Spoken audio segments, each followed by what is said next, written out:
time for MacBreak Weekly. Andy, Alex, and Jason are all here. We'll have Jason's review of the iPhone 15 Pro and Pro Max. We'll talk about the camera, a new review from Sebastian DeWitt of Halide, what iOS 17.1 is going to do to the action button, and why Tim Cook just cashed in a whole bunch of stock. It's all coming up next on MacBreak Weekly. Podcasts you love. From people you trust. This is Twit. This is MacBreak Weekly, episode 890, recorded Tuesday, October 10th, 2023. 100 chickens. MacBreak Weekly is brought to you by Mylio. Mylio Photos is a smart and powerful system that lets you easily organize, edit, and manage years of important documents, photos, and videos in an offline library hosted on any device. And it's free. Don't wait. Visit mylio.com/twit. And by ZocDoc, the free app where you can find and book appointments online with thousands of top-rated, patient-reviewed physicians and specialists. Filter specifically for the ones who take your insurance, are located near you, and treat almost any condition. Go to ZocDoc.com/MacBreak and download the ZocDoc app for free. And by ZipRecruiter.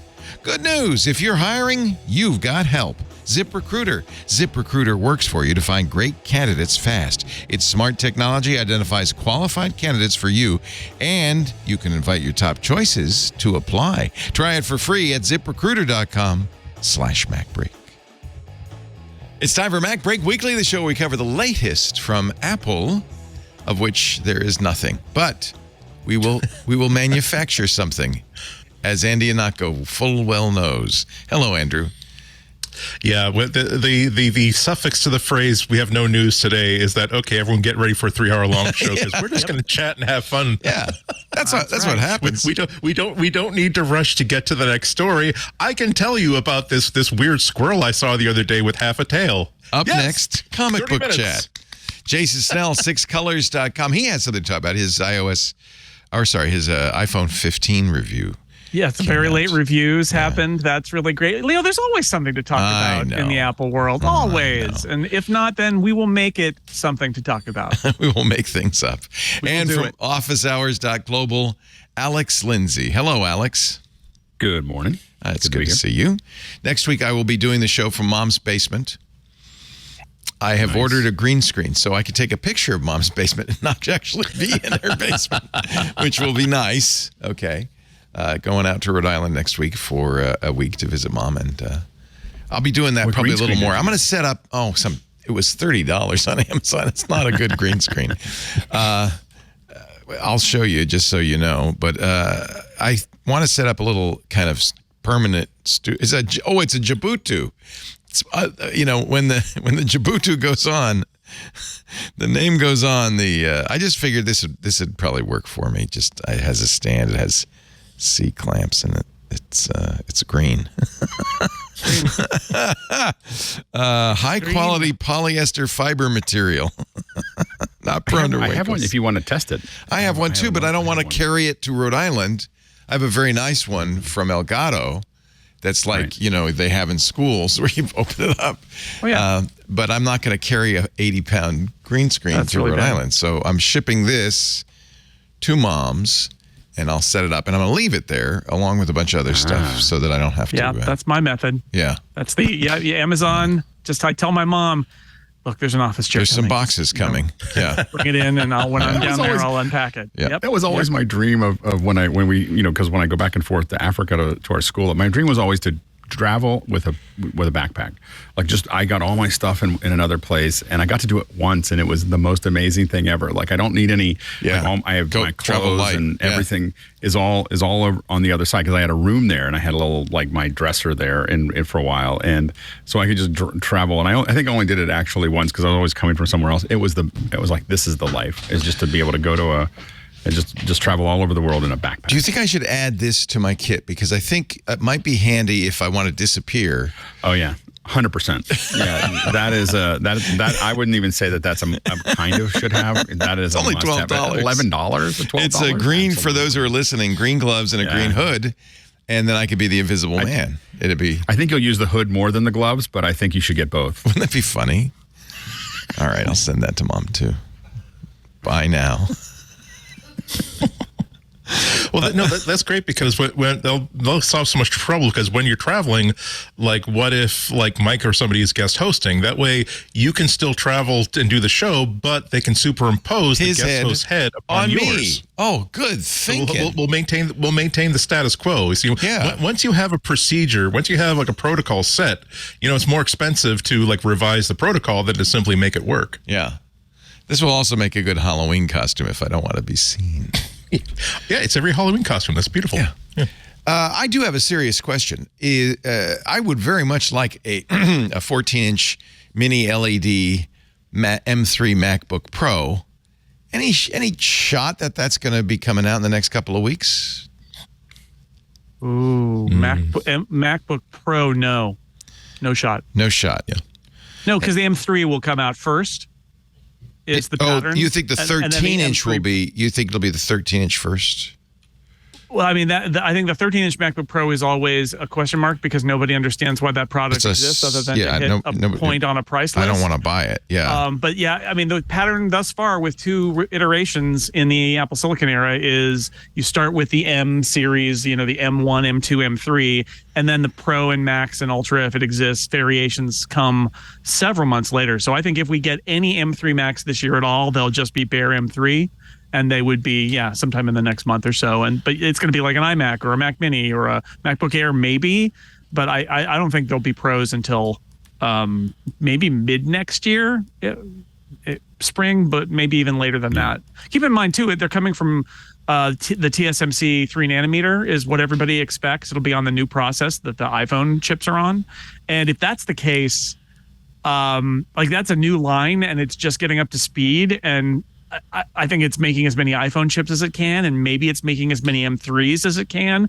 But to get to that next level where it's using a Pro or a Max feels like that's going to be down the road a little bit. So I think you've got no chance of, Leo, no chance of a new MacBook Pro this fall. Because everybody seemed to agree there would be no event. And I think at this point, here we are October 10th, there's no way there's going to be an event. So maybe there'd be a slipped out press release of some kind. Do you think there'll be an iPad, or what do you think that if there is a press release? And by the way, if they don't do it in the next 2 weeks, it's over till next year, right?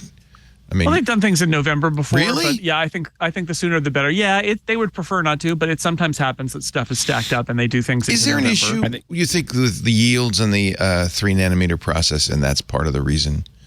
Who knows? We don't know. No one. I mean, it's a new process. I wouldn't bet against it. Yeah. I mean, one of the reasons things become cheaper later is because all those issues are gone. But we eat a lot of those in the cost. When people say, "Oh, well, this is how much it costs," what they're not taking into account when they do a tear down and say, "This is what this item costs at retail or whatever," or "This is what all these parts cost," they don't take into account how many they're sending back. I think that the numbers were something like they were sending 40% of the touchpads back when they first did it. So it's there's a lot of loss as they get off the ground, and then it starts to normalize, and then we pay less for the lower quality or the older ones because of that. So I still don't know what the guidance is. Will there be will there be a press release this month, and what would it be? Oh, well, I think M3 Mac is a possibility, but it's like probably not going iMac? to be super exciting like an iMac. The iMac hasn't been updated since M1. MacBook Air got an update fairly recently, so that's if I had this to year. guess, I'd guess that would be early next year. And instead, the 14 and 16-inch were this year as well, right? They were in January. Oh, yeah. So there's no reason to update those yet. Yeah. So like iMac, maybe M3 for the Christmas season, and then there are talks about iPads, but again, it might just be update the iPad Mini, update the iPad Air or something like that, not the iPad Pros, because those are also sort of not rumored until next year. And I think that last year, I can't remember, it was the end of last year, the beginning of this year, they did a release where there was no fanfare, but there was a video. So they released not just a press release, but they released a whole video that promoted it that was 15 minutes long or whatever, and then they moved on, and it was effective. It just wasn't tune in live at 10 a.m. in order to see it, right? They just posted it. They had a, they did a drop of, it's no longer just a press release drop, right? It could be a video drop at the same time, which is what they like to do. And it really could be something. I think that they're trying. I think that they won't, unless they're doing a press event. They probably won't do a live activation, although they could. They could easily just push out a live stream that has no stage without press or anything else. But I think that they don't want to do that because I think that it would have people not know what they're going to get. They can't announce we're doing a live event and then they just play out a live video and then move on. I don't think they were able to do that during COVID. I don't think they'd get away with it now. You end up with less people showing up for the actual live event. So I think there's probably delineation there where it says we're just going to release videos for things that we don't have a full press, quote unquote. I think they want to keep that rare, is my guess. Because there is a power for them to go, even if it's only all pre-recorded, there's a power to going live so that everyone talks about it at the same time. It becomes more of an event than just posting it. But they seem to get a couple views no matter what. Okay. I'm not waiting. 17th, by the way. 11/17 will be the last. That's the last chance. The last chance we would see. 1 week from today. I don't think they've ever done anything in December. They've done stuff in November, but I don't think they do anything in December. Usually 11/17. Oh, okay. Yeah. 11/17, I think, is the last day. The other question is what do they have to gain by launching something in October or November this year? It's mostly the reason would be that they already have a lot of their lineup or their targets set for 2024, and they don't want to collide with it. If they're just doing a tune-up of the iMac, why would you want to have that affect the release of the or take some of the drama away from the release of the Vision Pro, and may as well just I want to say you want to dump it in October, November, but this is the sort of thing where you can just sort of slide it under the mat, and hey, for those of you who care about an M3 powered Mac Mini, here it is. Well, sometimes it comes down to quarterly result management. If they're doing really well at the beginning, at the first half of the quarter, and they go, "Oh, I think we're gonna do fine going through it," then they may push it off because they can use it somewhere else. Whereas if they feel like they'd like to make sure that this quarter does particularly well, Jason's probably more of an expert at that. I know other companies do that. They definitely decide on release dates based on how they're doing in the first half of the quarter. They have something they have done, and they could announce it at the middle of one quarter or the beginning of the next quarter, and that date has to do with how well they think they're doing financially, and because you don't want to use up more powder than you need to for the report. Yeah, holiday quarter there are a lot of iPhone sales, so that swamps everything else. But if they have, I really think of it as, is there a product out there that we think we like to sell at the holidays that's a little too old? I think that's question one. And the iMac absolutely qualifies because it did not get an M2 iteration at all. And the iPad Mini, right? That would be the iPad Mini is perfect another one. Yeah, stocking stuffer. Stocking stuffer. So I think you look at those and you're like, okay, that might be a reason to do it. And then with the M3, I also wonder if Apple's most popular computer is the MacBook Air. So M3, if we're talking about a new production line and a new chip, and it's all a new process and all of it is new, maybe you start with a computer that is not your big seller because you're just not going to be able to have enough of MacBook Air chips. But maybe an iMac, we can do that volume now because they're trying to build up to the point where they can sell as many MacBook Airs as they can. I bet there's a pent-up demand for iMacs, though, for that higher-end iMacs. I think just in general, it's a desktop, right? So it's not going to be the best seller, and they have 4 different desktops now, which is more than they've had in a while. So it's a little bit less of that. But the fact is, there is a solid iMac market out there, and they haven't serviced it since that original M1 iMac. So there's something there. It's not something to get super excited about, but there's something. iMac used to be the best seller, but I guess that was back in the desktop era, right? I mean, it's now definitely. Yeah, 3/4 of the Macs they sell are laptops at this point, right? It's somewhere between 2/3 and 3/4. They don't report it anymore, but it was headed that direction. The last time they reported volumes was 3/4 of sales, and now you've got the iMac and the Mini and the Studio and the Pro, and so there's a lot. So it's a slice of that. When the next to last Intel models came out, I actually talked to the product marketing manager for the iMac for a while at their launch event, and she made it clear that like there is a real iMac market, and because the Mac, who's going to put the computers in all the Hyatt Hyatt business centers? You got to. Well, that's what honestly, it's funny. That is what it's like. Hotel lobbies and public places, and there are still families that want to have a shared computer space because they've got like little kids and they don't want to have a bunch of laptops around for everybody, but they'll buy one computer for the house. Like it is another company would consider it a major market, right? Like it's a lot of money. It's just in the grand scheme of Apple, it's not, but this might be an opportunity for them to, again, it's just been languishing. It got that big update with the M1 with the colors and all that. And then since then, nothing. So it's a good time. They should do it. I said. I agree. Now, please. Take that. I would love to see a new Mini. Do it. Yeah. Sure. There is a problem though that the old Mini is perfectly fine. There's not the problem with the Mini.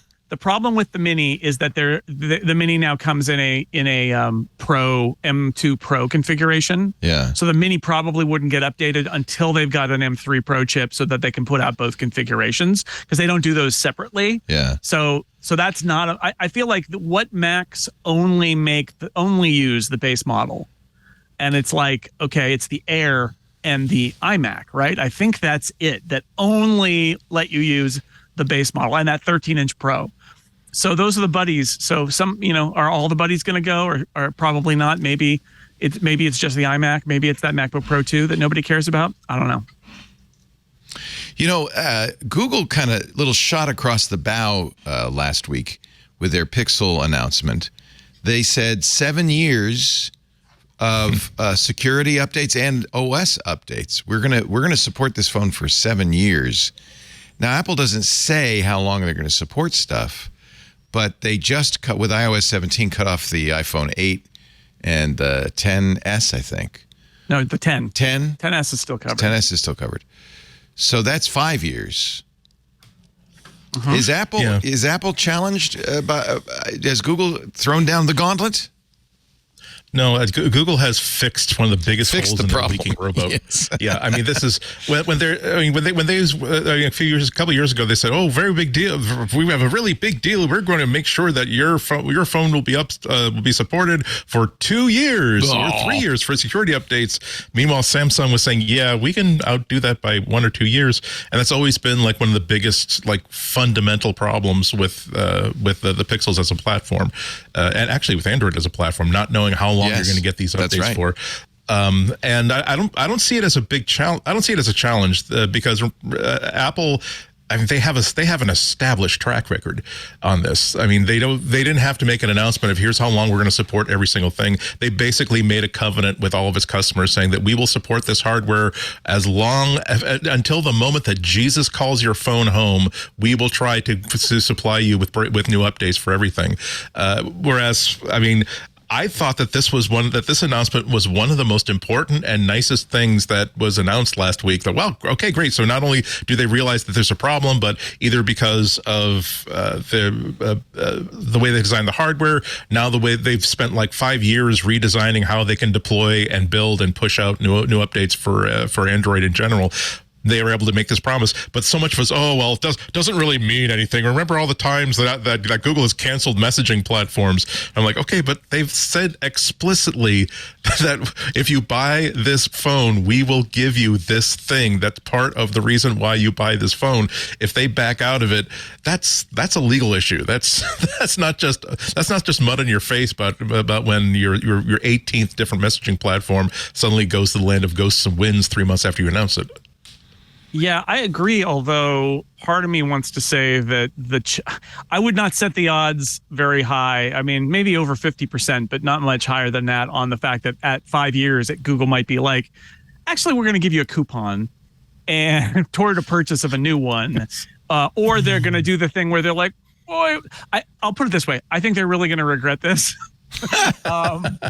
And they may don't stick to trust it. Google either is kind of the subtext, right? They may stick to it. They're gonna regret it. They said that there will be software updates, including features, but it doesn't mean it's all the features. And I could see it be a dwindling number of features. But you know what, Andy, you are absolutely right. I, as somebody who follows Apple stuff, want to be up on Android, and so I would buy I would buy a Nexus basically back in the day before the Pixels, and like 2 years later, I couldn't use it to stay up to date on Android because they just threw that thing to the side of the road and they just kept on going. And that's the platform vendor saying, forget it, that phone is, and that's the worst. So 7 years seems a little extreme to me, but maybe they're trying to make a point here.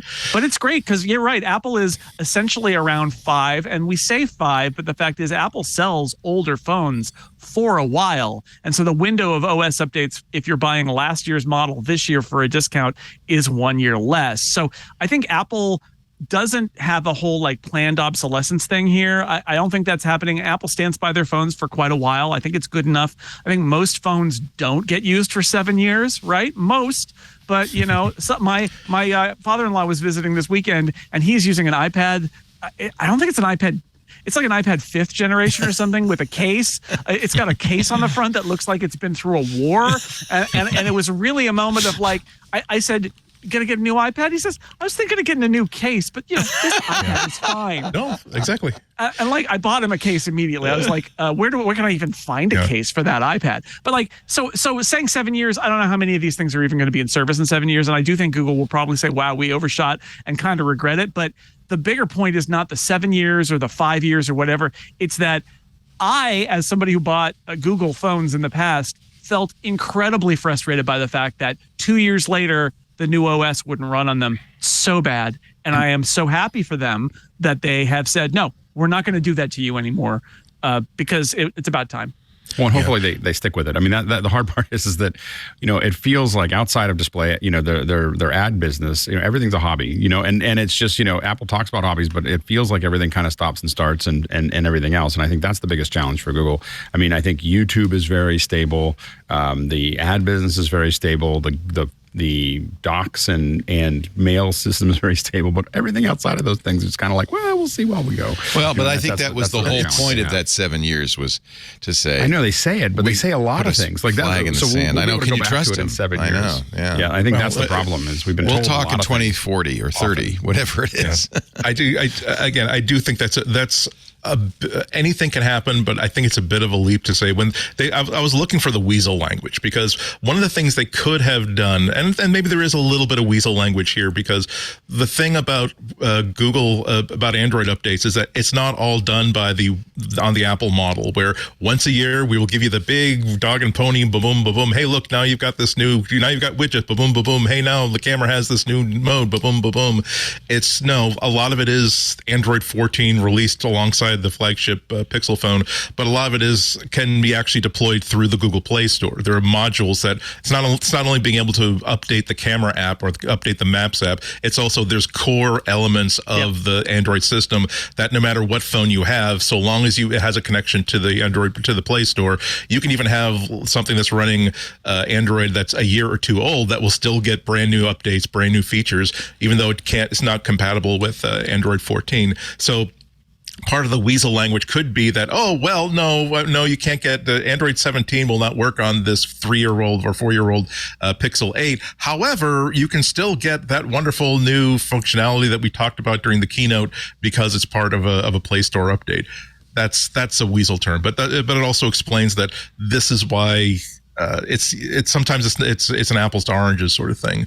In terms of updates, but back to the core thing, that just like Jason said, that was always one of the things where you have if someone is asking you a question because they're genuinely interested in maybe trying out Android, that's the one thing you have to bring up and the one thing you have no answer for, which is that they're only guaranteeing 2 years or maybe actually 2.5 years of updates, whereas with Apple you have a good chance of having it long enough that you can pass it down to a family member or get something in the resale value for it, because by the time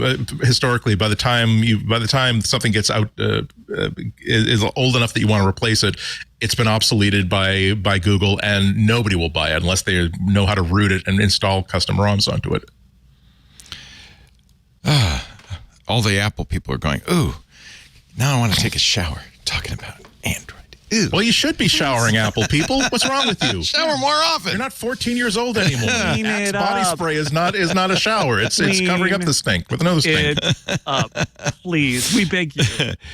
Jason's Do it. iPhone 15 Pro and Pro Max review is out on 6 colors. Yeah. Been out for a few Yeah, days. it just took me. Well, it's that thing where you get. I'm not one of the people who's put under embargo, so I got the phone like the day that I got it the day before everybody else got it, right? So, and I was traveling, and you're at that moment where you're like, well, everybody who already has had it for a week has reviewed it, so that's not going to be good. I can't compete with them. And what else do I have to say? I just got it, so I decided basically to wait 2 weeks, where I basically was miserable, thinking, what the heck am I going to write about? And in the end, what you get is sort of like a series of small essays about what it is to use an iPhone 15 Pro is basically what I had to choose to do. But, so it's something we already talked about like 2 weeks ago. But where do you come down on the down. fine woven controversy? I bought a new iPhone for my wife, and she wanted that case, and I warned her about it, and she says that she likes it and that it's fine. It's read in the name. It's fine. It's fine. And that's. Yeah. I think it's not leather. And if for people who want leather, it's not that. I think there's a question of how customers will perceive it. I think it's a perfectly okay case. I think the question is at Apple prices, will people be happy to pay for it or not? yeah. Is it a $60 case or not? I got My one gut for feeling is Lisa. It's not. And she's very sensitive to tactile things, and she gets chills when she touches it. It like bugs her. It's just So it's she just threw different. it It's back not at leather. me. It's got a different feel, and It ain't it's leather. not a substitute No. for leather. Yeah. Now, in your family, does fine mean the fine? Like in my family, fine means effed. Like we say, like if you want to do something, it's fine. Oh, that's Like, fine. Fine does not mean. So wait a minute. So in your Fine. family, Fine. it's good, whatever, and fine. Good is okay. No, whatever's below fine. Fine Okay, is good, whatever fine, is and like- whatever. It's the damning Whatever with fate is pointed at right? you. Good. Damn So it, it's fame praise. it's good, fine, whatever, and my bad. How about that? Those are the four. I levels. don't even know. My bad. I think my bad is above because it's usually that's you, right? That's on me. So the thing is that, but fine is usually it means it's effed. Like it's Okay. just like It's like fine. yeah, it's fine. It's it'll fine. be it'll be. It's We'll not go there and good. it'll be It's fine. fine. But Okay. I'm not be mad. fine. I'm just disappointed. Yeah, That's that's what it. fine. I'm just disappointed. That's it. That's it. You are not disappointed with the natural titanium, I gather. It's pretty. I mean, it's pretty. Also, it's pretty boring. It couldn't like, be it's the more best- boring. It's gray. I think it's a nice shade, but yeah, I mean, basically what I came down in my review was saying I like titanium. I think titanium is a nice metal. I think it looks good, especially in the natural. I love that it's lighter than stainless steel. I think the stainless steel frame was a mistake. I think that for the last, 11, 12, 13, 14 generation, where there was stainless on the Pro phones and aluminum on the non-Pro phones, I think the non-Pro phones were clearly the better design all the way through. Yeah. Adding stainless for like shininess and bling, but having it add all of that weight, it was super unnecessary. So the titanium is great, right? It's great. And then there's the colors, and the colors are, as I've said here before, super disappointing because they're monochromatic and dull and boring. And the natural is kind of nice just because it feels like this phone is made of metal, which of course it is, but it's not offensive in any way. It's just, I just wish that they would let, the fact that their only color option is blue, which is just black with a slight blue tint, essentially. It's so like the Midnight MacBook Air. It's sort of like, oh, it's got a color if you look real close in the right light. I just wish they would let somebody have a choice about, I want a brighter, more interesting looking iPhone. And they don't, like both models this year are not like that. So yes to titanium, and I'm just disappointed. Again, it's fine. It's fine. I'm not mad at Apple. I'm just disappointed. Fine. Please. Whatever. Make your colors more interesting, but at least it's not the stupid stainless steel that added weight for no real good reason. There. Yeah, but it's said it. difficult. It's difficult though because how it's not just getting a color that people like, but it's also how is this color going to patina? because it's not as though they're mixing food coloring in with the batter to make it. It's always going to be a surface on top of whatever the metal is, and as it wears down, and that can actually be a very, very nice look. But other opinions could be, oh no, now it looks like it's worn and grubby. It makes me look like I can't afford to have a new phone every 8 months. And I'm not a material scientist. I think I say that literally in the review. I say I'm not a material scientist, but I know you can anodize titanium. They chose not to do that, and anodization is a pretty rugged process for aluminum, and I believe it is for titanium as well, and the colors stay pretty well. They chose the vapor depositing approach instead, which they've used on the Apple Watch before, and I don't know how rugged it's going to be. And Dan Moren, my pal over at Six Colors, I mean, he scuffed his, and he had, I think, the black one, and there's like a big scuff mark with a lighter color underneath now. So I don't know whether the vapor, like, I can't speak to the issues around using anodization of titanium over vapor depositing on titanium. I don't know. I'm sure that Apple talked about it, but in the end, I mean, they're selling, because the thing is, maybe it wouldn't look great if it was like a bright blue or something like that, but they're selling dark ones that can also wear, and they're going to reveal a lighter color underneath. So I don't know. I'm just disappointed that for whatever reason they made decisions that led to the point that they're all kind of monochrome. Well, I don't know. I'd be curious. I'm sure Apple's never going to show us what the sales numbers are, but it also could be just related to the fact that, like, I look at every time Apple releases something on the Pro area, in that area, I go, oh, those are great. Those are nice colors. And then I just buy the gray one. And so I think that there's, there could be just a lot of, it may turn out that gray or different versions of gray is like 85-90% of the color sales. can be polarizing. Some people love pink and some people hate it. Gray, it's not, nobody loves gray. Well, wait a minute. I got a gray computer. I got a gray jacket. My car is gray. I guess I love gray. Gray is neutral. Gray, you can't go. They tell you when you're going to sell your house, don't paint it red. To be neutral with it, right? Because people have opinions about red. People have don't opinions. Have opinions about gray. Well, I'm just saying choice, right? Even, like, wouldn't it be nice if there was some choice there? But I actually, and this seems ridiculous, but I think it's true. When Apple did the blue and white G3 back in the 90s, all the pros complained because they wanted a neutral colored workstation. Right. And I feel like literally that was the lesson that Apple integrated into their soul at that moment, which is that was the takeaway. Only gray computers for the pros from now on. Only it's gray. your fault, Alex. You're the 30% gray man. I literally 18% gray, sorry, 18. But the gray Alex. I literally, when I go into an office, when we move into a new office, I just hand them a gray card and I go, I just needed the walls to look like this gray card. And that's kind of and for anybody who does color work, it is what you think, pretty quickly. So then all of our apps are all gray, and all of our, there's definitely a style there. Yeah. It's safe. So, titanium. It's interesting because titanium. I don't think that titanium is a big deal, but clearly Apple thinks it's a big deal, and I can't decide whether it's because they don't really have much else to say, or they think people will go, "Oh, titanium," and I've heard even people say, "Oh yeah, the titanium phone." Like, it's sinking in. It's branding. I think it's good branding, right? They did it already with that PowerBook back in the day. Like, it is a fun word.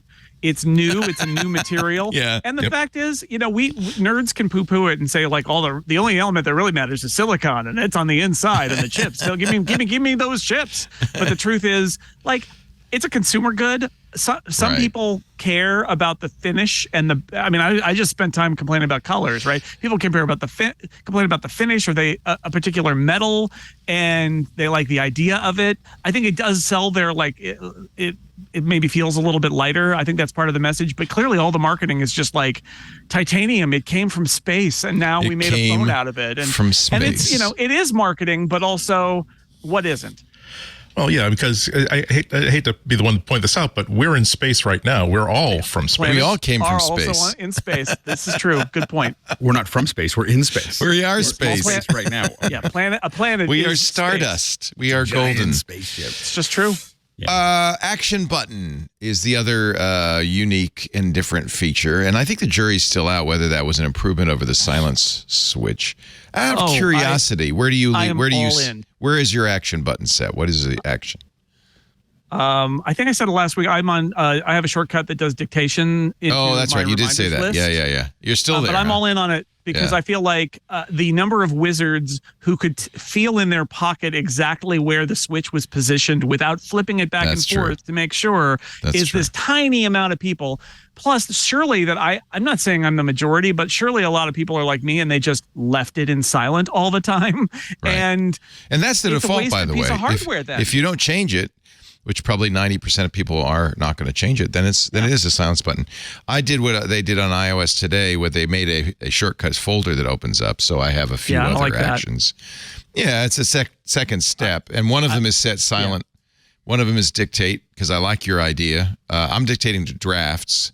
If I could That works. dictate to my PKMS to LogSeq, I would, but I think I can, but probably Apple could. Script is really strange. With a tricky shortcut, you could probably build a thing to send to their web I think I server can and do it that because way. there's dictate to text, which is, I guess, what you're using. Mm-hmm. And then you can take the dictated text and append it to the today's daily journal file, because that's a plain text markup file. It's just appending the text is weird in Apple Script. It's not just opening a file and writing it. There's a couple of weird steps. Right, but in shortcuts, you can do I'll it. have to it's, learn it's it. not too bad. I have It's to not learn too how bad. shortcuts I just, works. I mean, I have opinions. That's why I wrote a review. But like, I feel like everybody should do what they want and what makes them feel happy. However, I Yes. think what's great about the action button is that it's hardware and it can be muscle memory. And if it's hardware that just brings up a thing you have to look at and tap on the screen, That's what not are as we good. even doing here? Yeah. It's like it's about hardware. That's why I think maybe the best application for most people of the action button is the camera thing. Because although everybody said, oh yeah, you can tap on the screen, you can swipe, you can do all those things, that muscle memory of taking it out of your pocket and pressing the button and the camera's there, and then you go click, click, click on that button, is like it's all hardware. You don't have to think about any of the software. You're just using your phone as a camera at that point. I think that's really powerful. But all of these other things, I think the beauty in it is it's a button you can put your thumb on and just go, boom, a thing is going to happen on my iPhone. I think that's the power of the action button. I'm It's that foolish to simple. do that. The Halide, which If is you my like it. favorite camera app, does have a Halide action. So you can press it, Yep. long press it, and then Halide launches. And then if you press it again, it chooses between different lenses, which is kind of slick. Yeah.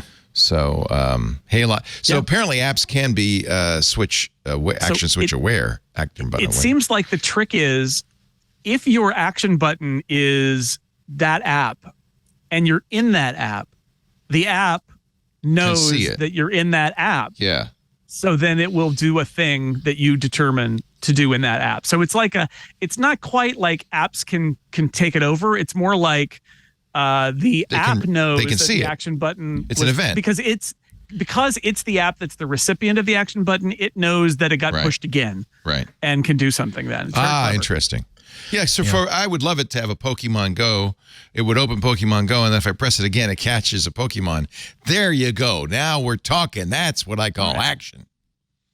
Yeah, and also there are a bunch of people who are using the Tesla app is taking advantage of it. So you can program the side Start button your to car. basically be your car, your door unlock, front unlock thing. So yeah, I mean exactly. I even when I had a car, I wouldn't care. Okay, I have more important things to do that one programmable button than to unlock my car. But yeah, again, people want what they want, and now they can have not what they want, but part of what they want. Soon you'll be able to have ChatGPT. You can have it dictate to ChatGPT, but soon you'll be able to have ChatGPT respond, and so that might become the smart assistant button, which would be kind of it. That's the problem. Is there's several things I would like to do. I can't decide. That's why I have a folder. It's weird. Like somewhere in my archives, I still have my my Amazon Fire phone that Amazon did not want back after the review period. There was such you can keep that, Andy. It's our gift to you. Please, it's not worth us spending $21 to have it shipped back to us. Yeah. But there were so many really neat ideas in that keep coming back, and one of them was, hey, there's a dedicated button that is just the "What is this?" button, where if you press this button, whatever's on the screen, we will I don't think it was a sophisticated AI, but we will try to figure out what it is that you're looking at or what it is that this camera is pointing at, and it will explain it to you.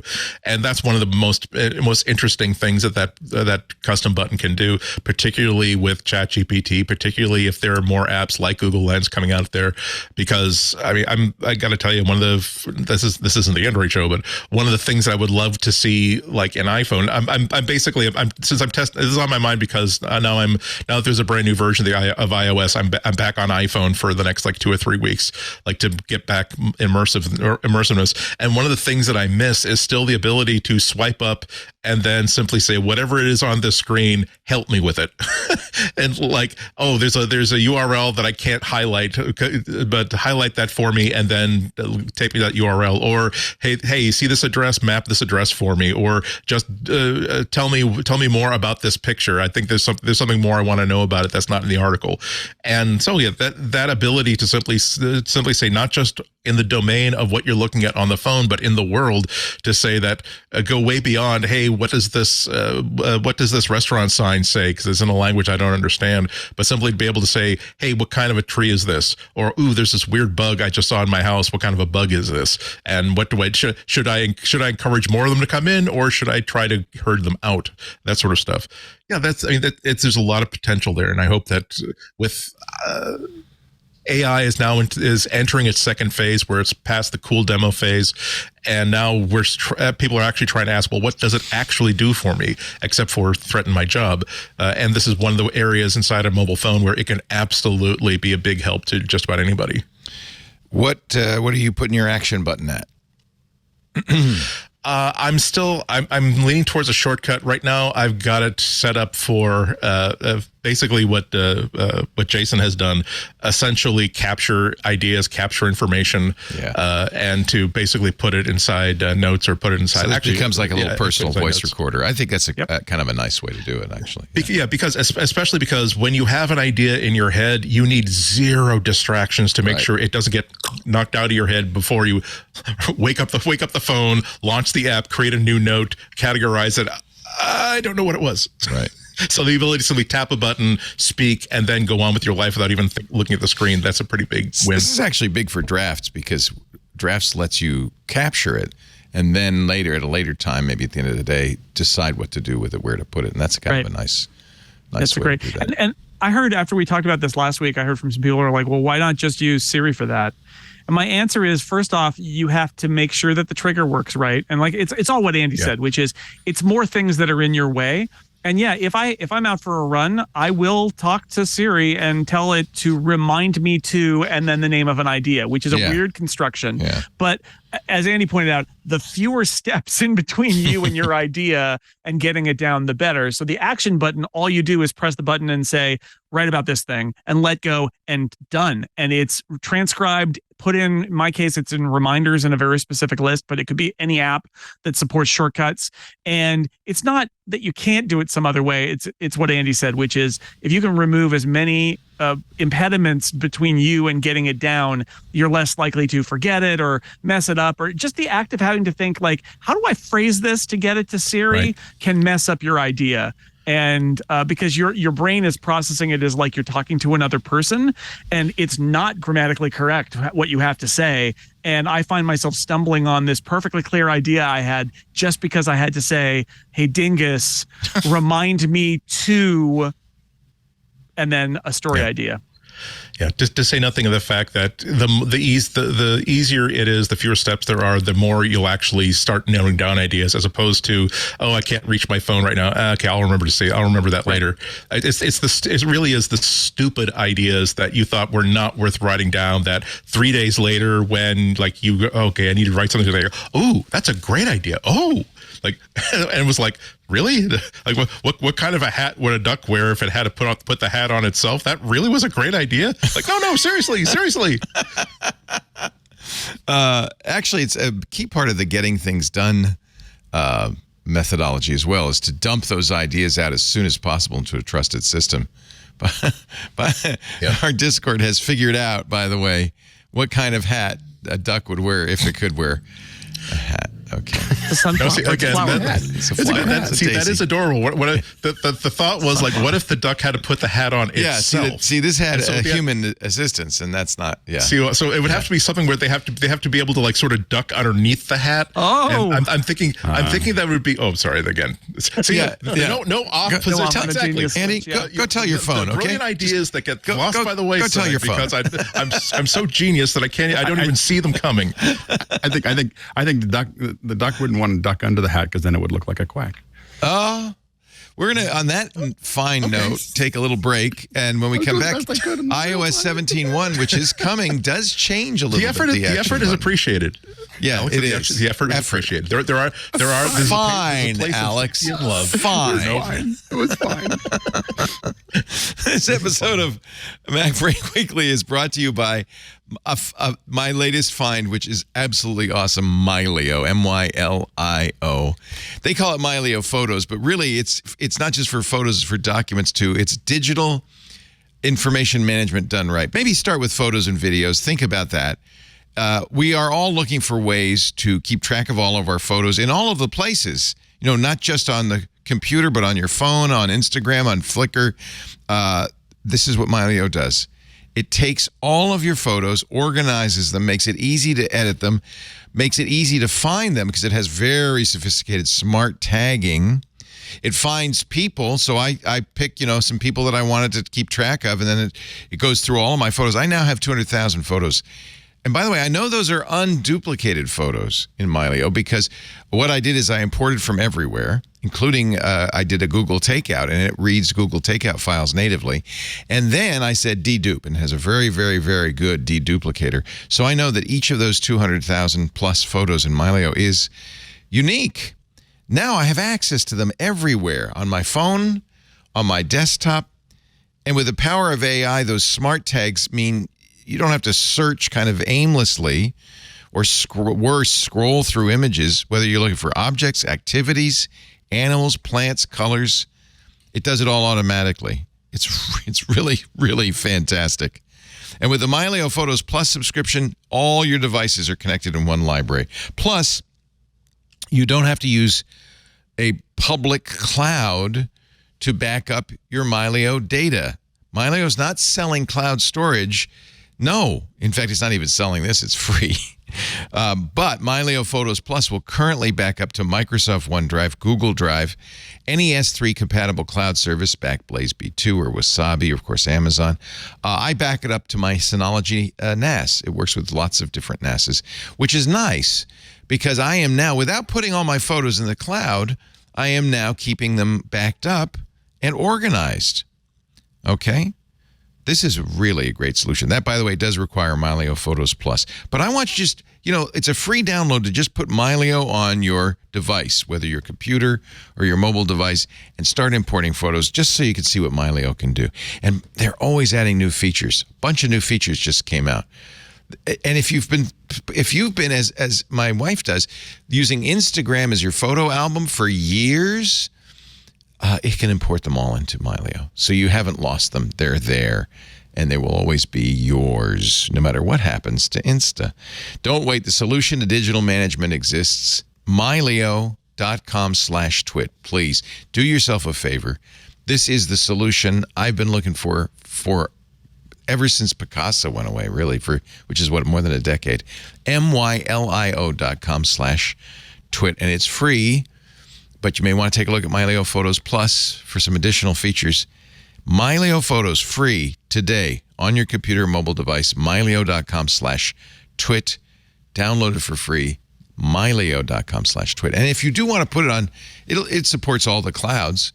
It has an encryption feature, so you encrypt before you put it up on Google Drive or iCloud or OneDrive. And that's nice too, because it's there, it's backed up, but no one can see it except you because it's strong encryption. Mylio.com. I keep going on. I could do this ad for hours. There's so many features. Just try it. Mylio.com/twit. It's a lifesaver. Scott in LV says, I love Mylio. Thank you, Scott, in our Discord. So apparently, Action Button's going to get a new behavior in 17.1. Are you using 17.1 yet, Mr. Snell? No. No, I'm enjoying my brief time not without a beta. I know. I kind of like it. Yes. I kind of like it.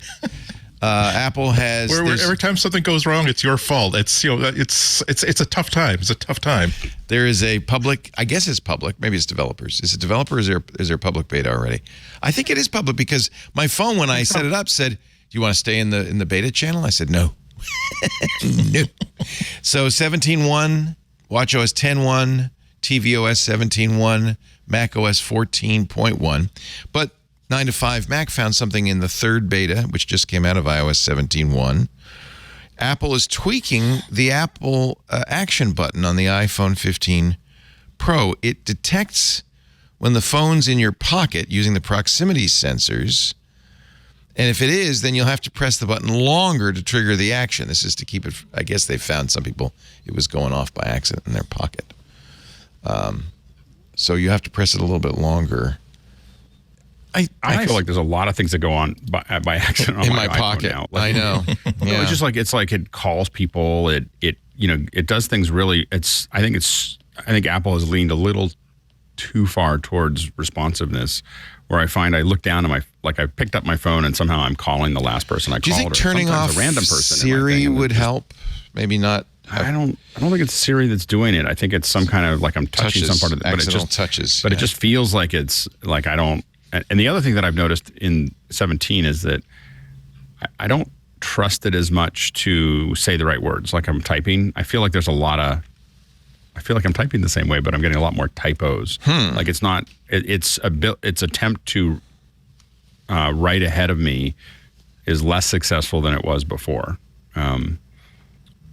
Which seems like it's going backwards. Well, there's two things. So they got the new language model in there, which should be better. It should be. But there's two things, right? There's a baked-in model, and then there's the learning your preferences. So some aspect of it might actually improve over time, that it learns how you type and what words you use. And that is actually being used to supplement some of the changes that are going on. So it might get better over time, or it might not. I found that it's better, but not as much better as I had hoped it would be when they announced it. Yeah. You talked about, and John Grouper loved it, using the new UWB feature to find your wife at a fair. Oh man, yeah, that's right. Find my loved ones is a new. Yeah, so ultra wideband is a really great technology, and it's a slow burn, right? Because it kind of needs to be everywhere. And there's going to come a moment, maybe later this decade, where almost everything has a UWB chip of some kind in it. And what a lot of people don't know is that, when Bluetooth is detecting proximity, it's doing it by basically a hack where it's looking at the strength of the radio signal and using it as a proxy for distance, which can lead to some problems like a signal booster from a restaurant out to the parking lot to make your car think that you have approached it, and it unlocks the doors, and then they can get in and drive it, right? UWB doesn't do any of that. UWB is precise 3D positioning in space. It can't be boosted like that. And it leads to a whole bunch of interesting things, including in the future, like your smart lock on your front door will know when you're walking up to your door and can unlock, but it'll also know when you're on the other side of it and you're near it. And this right now with Bluetooth, you have to have all these weird hacks because like sometimes you're near the door on the inside and it shouldn't unlock the door then. It should only do it on the outside. Bluetooth doesn't know. So you have to have like, with a lot of smart locks with Bluetooth, you have to like leave your house and then it arms. And so then when it sees you again, then it unlocks the door. But then until you leave again, it doesn't do it. UWB solves all of that. You are going to eventually the dream of like walking into a room and having the lights come on and stuff because it knows you're present. UWB will enable that. What Apple has done with iOS 17 and with the new UWB chip that they're not calling the U2. No. We're not going to call it that. My review has like 18 U2 song title references in it because I just decided to. I'm like, why? Why does it not have this? Why not? Anyway, but it does have this Find My feature where if you're looking for somebody else with an iPhone 15, and my wife has an iPhone 15, I lost her at the football game. You're at the Cal game. She was going. Yeah. Like I was going to the bathroom and she was going to the concessions and and then there was like we were going to meet here, but one person didn't hear it, and so she texted and she's like, "Where are you?" And I said, "You must have walked right past me." And I thought, "Oh, I can try this feature." And it's really great. So you say like, this person is nearby. It knows from Find My. It's already a Find My person, right? She's already in my Find My list. And I'm like, oh, she's really close. And it switches into this like precision finding mode that is a lot like finding an AirTag or something like that. And she got a little alert that said, Jason's looking for you. That's key, by the way, is it's not just you looking for her. It tells her that you're using the Find My to find her. Yeah, I think that's important. She can bring it up, and she can bring it up too, because the goal there is that you're trying to find each other. Yeah. And it was like, I'm going to go to the right, and it's like she's 10 feet ahead. Wow. And then it's like, oh, and then we were there, and I said, oh, that was fun. Right. It was just a little thing, but I thought this is a really cool feature, and it shows, it's finally like one of these examples where you're like, oh, ultra wideband. This is why it's going to be really a game changer. But it's going to take a while, and it's going to be a little subtle at first. But like once we know that people and devices are exactly this point in space, it does allow stupid computers to do things that they can't do now because they just don't sense like humans do. Yeah, and inside there's a big challenge where, so if you have, and we haven't really seen people take advantage of the ability to use either the trackers or other ultra wideband chip based systems to start figuring out exactly where you are. I mean, I think that Apple hasn't opened that up enough yet, but I think a lot of us see the possibility of, once I get you inside a building, GPS is not particularly useful, and the best I can do with Bluetooth is usually about 3 to 5 feet, and some people would say 10 feet reliably. And so I've got this big space that I got to figure out, especially when it comes to AR.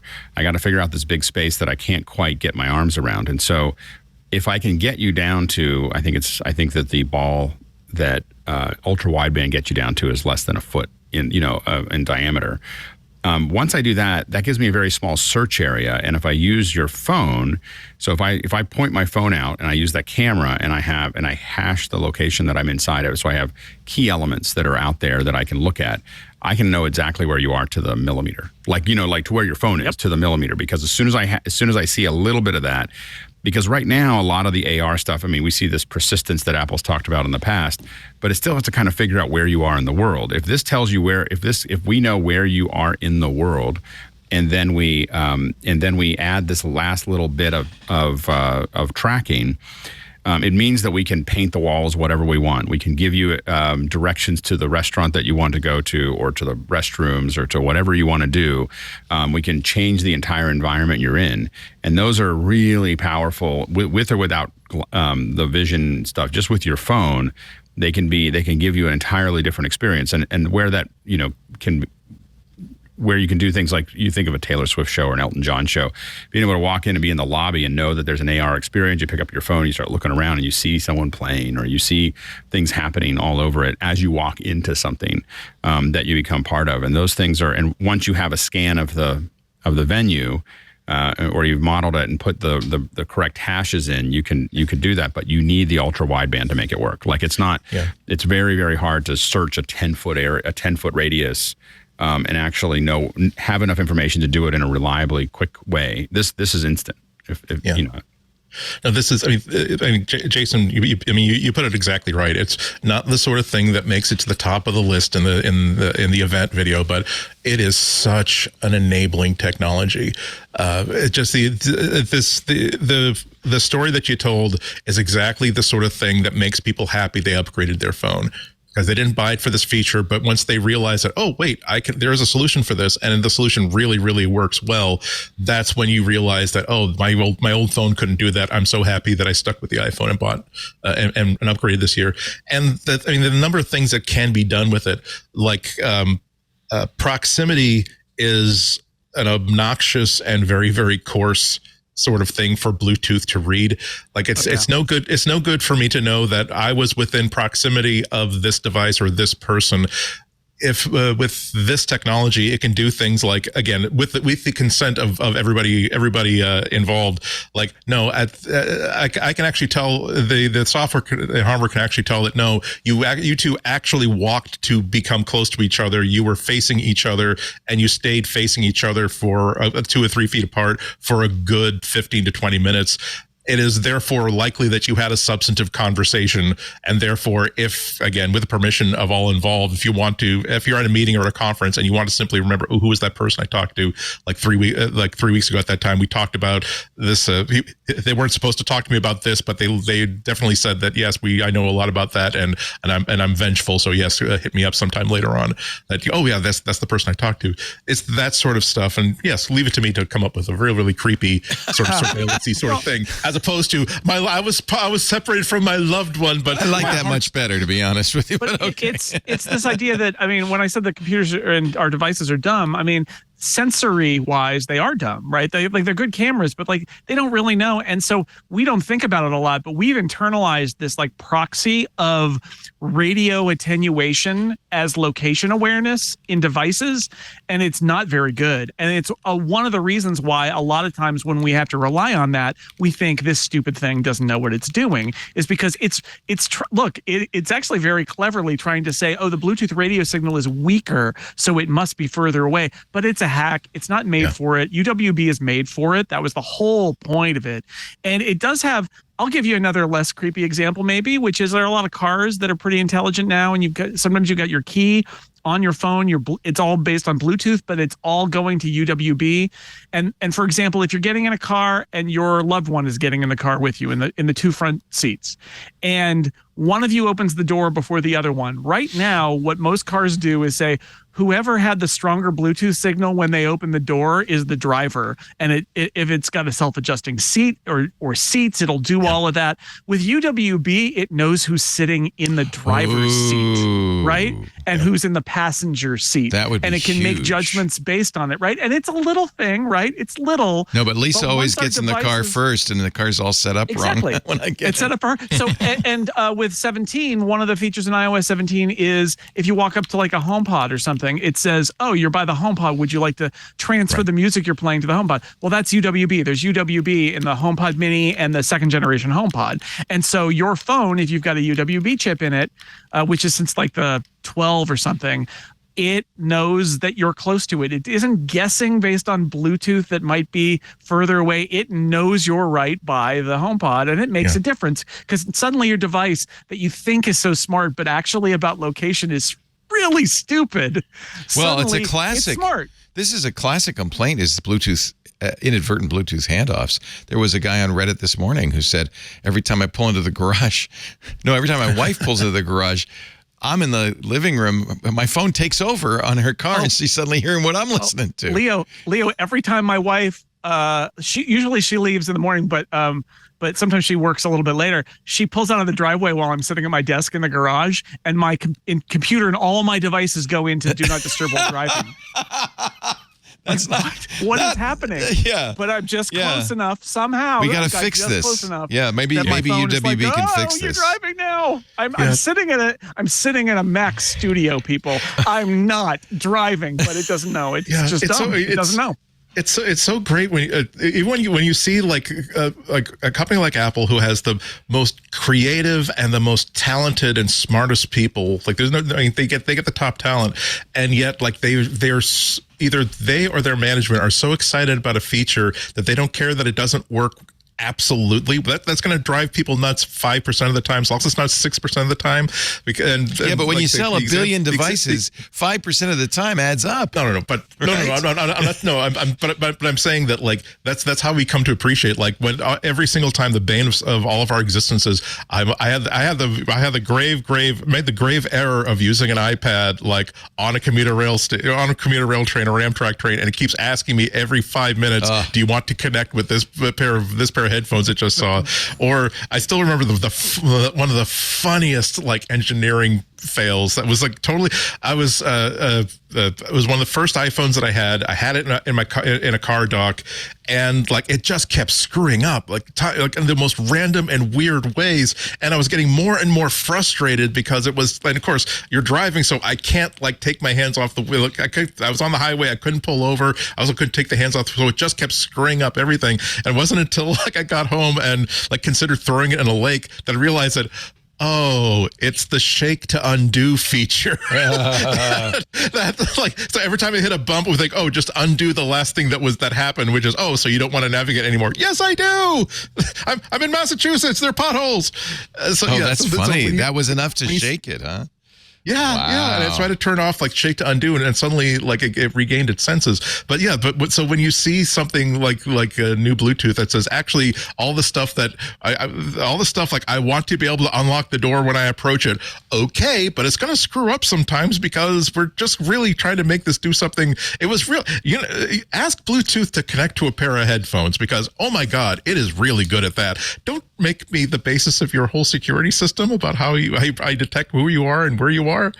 So yeah, it's just it's just exciting when you see technology like this, particularly on a mobile, like I said before, on a mobile device. It's part of it is it helps your interface with the entire world without blocking your continuity between your brain and the world. And so the ability to do this and basically take a lot of the cognitive load off your head is just such a breathtaking thing. You do another good thing, which I like, which is you have an upgrade diagnosis. I don't know. Is this new to your reviews? I love this. I used to write a second story that was sort of like, if you're upgrading from, here's what you need, here's what's new.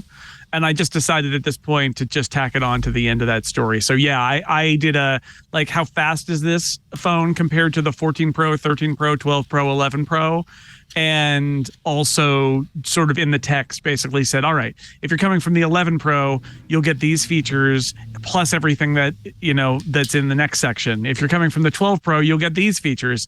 And it's so the idea there is you're collecting up, because if you're coming from the 12 Pro, you're not just getting the 15 Pro new features, you're getting all the new features in the 14 Pro and the 13 Pro too. So I tried to stack it up a little bit because, we as reviewers are really focused on what's new since last year, which is understandable and good. And if you're going to write it one way, that's got to be the way it is. But the truth is, if you're coming from a 3-year-old phone, what's new in the 15 is not what you want to read. You want to read what's new in the 14 and the 13 too. Sorry, I'm just looking at my phone so I can scan my. Just taking a picture. Well, I'm going to get my ID. driver's license in the phone. California finally allows us to get our driver's license in our iPhone. Oh.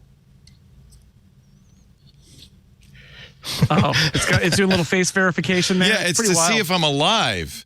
So yeah, apparently, if you're a picture or not. Yep. I am alive. I don't know what all those flashing colors were. Yeah, when we went to New Zealand, the New Zealand visa, that's what they did. It's the same technology. It's this prove that your face is not a picture being held up against the camera and stuff like that. I guess that was what it was. Yeah. You're a real person. It was used. What's nice is it uses it looked like it was using the depth scan in the iPhone's selfie cam, which is pretty cool. So this is another new feature, relatively new. It's been around. I said, Lisa, I can get my iPhone to have my wallet. And she said, I did that weeks ago. Okay, well, I finally saw it. Yep. But one thing I did notice when I get a new phone, it doesn't carry over. So you got to redo it, I guess, with a new phone. I don't know if you know or care about that. California is not doing what other states are doing. They have their own app, which is always a bad idea. Come on. Oh God, yeah. Yep. Come on. You're not going to write an app as good as Apple. Come on. Don't even. But not only that, but we talk about philosophically how corporations have the power of nations. It's like in this area, it's like I find myself explicitly asking myself the question, who do I trust with my personal information? Yeah. Apple or my state government? DMV. Yeah.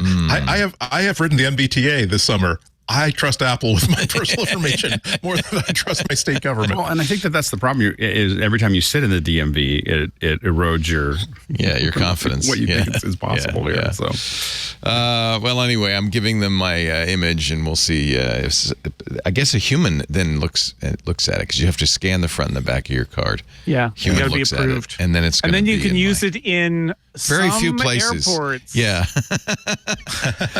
I want to use it next time I fly. Yeah, we're going to take a little break. There's another review that's worth paying attention to. It came out Wednesday. Sebastian DeWitt's view of the camera, the Halide guy, and he talks about some interesting points that I think we might be willing to mention. I also like to get your thoughts on the camera, but first a word from our sponsor. What a great show.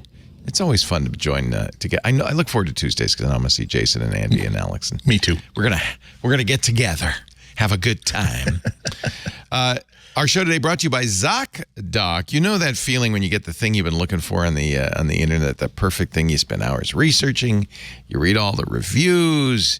You make a pros and cons list. You finally get it, right? You got the perfect one, the sparkly disco pants or the designer dog hoodie or whatever it is you're looking for. 5 stars, arrives in 48 hours. Isn't it weird that we can do that for disco pants, but we can't do it for a physician? Why is it you can get those things, overnight, but if you want to see a good doctor, how do you know they're good? Where's the reviews? And it might take forever to get an appointment. This is why you want ZocDoc. It's an app you can put on your phone, and it's good to have all the time. A place to find and book great doctors who have amazing reviews. Many of them available within 24 hours. You can filter it down by who takes your insurance, what their specialties are. It's not just MDs. It's chiropractors. It's dentists. It's a variety of disciplines. It is incredible. And by the way, it's free. ZocDoc is a free app where you can find amazing doctors and book appointments online. We're talking about booking appointments with thousands of top-rated, patient-reviewed doctors and specialists. You can filter specifically for those who take your insurance, are located near you, who treat whatever condition you're looking for. Dermatologist, psychiatrist, eye doctor, OBGYN, they're all in there. Now, I have to say, there are also doctors have different styles, and the reviews are really important. By the way, these are verified actual reviews from actual real patients. They're very careful about that. And so you can look at a doctor and say, well, that doctor's just right, but let me look at the reviews, because there are different styles. Some doctors have this great bedside manner and are really good with patients. Some doctors are very focused, and a lot of us geeks like this on facts. And let me make the decision. I want all the facts. Sometimes some people and many of us just want a doctor that just tells us the one thing to do. I don't want to need to know all the different choices. That's too confusing. So this is how you find out if that doctor has a style you want as well. They take your insurance, and they're the kind of doctor you're looking for. The average wait for a doctor booked on ZocDoc between 24 and 48 hours. That's all. In fact, in some cases, you can even get same-day appointments. So if you're not feeling well, you don't want to wait. That's a nice thing to have. Once you find the doc you want, book them immediately with just a few app taps. No more waiting awkwardly on hold with a receptionist. Can you tell me exactly what the skin condition is, please? Go to ZocDoc.com/MacBreak and download the app for free. I know that you could go to the App Store and just get it. And, if you want to, okay. But it would be really nice if you go to the website so they know you saw it here. ZocDoc.com/MacBreak. ZocDoc.com/MacBreak. Find and book a top-rated doctor today. You really do want this on your phone. Although you can do it also on the website. That's where I've done the website search many times. Well, not many times. How often do I need a doctor?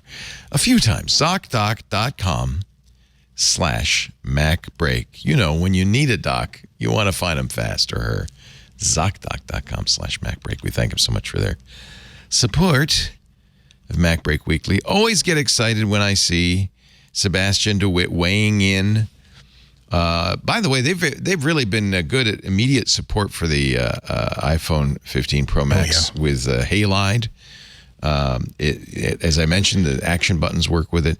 He does a really good. This is not as much a review, I would say, as a helpful tool for iPhone photographers on what the different lenses do and how you should be thinking about composition and stuff. It's really a primer in photography almost. It's an experiential review. It's not about, hey, look, the lenses, the sensors are the same, but the lenses have new coatings. Hey, I noticed that there was an X micron shift and whatever.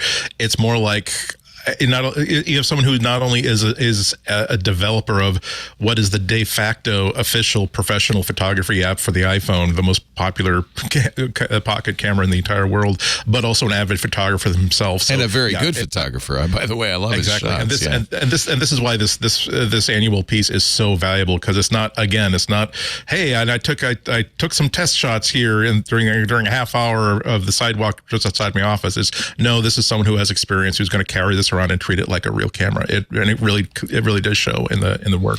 It's helpful too because he understands how the iPhone gets the shots that it gets, and so he's giving you information that Apple does not give you about what's going on when it's doing a night shot or when you're going into macro mode and so forth.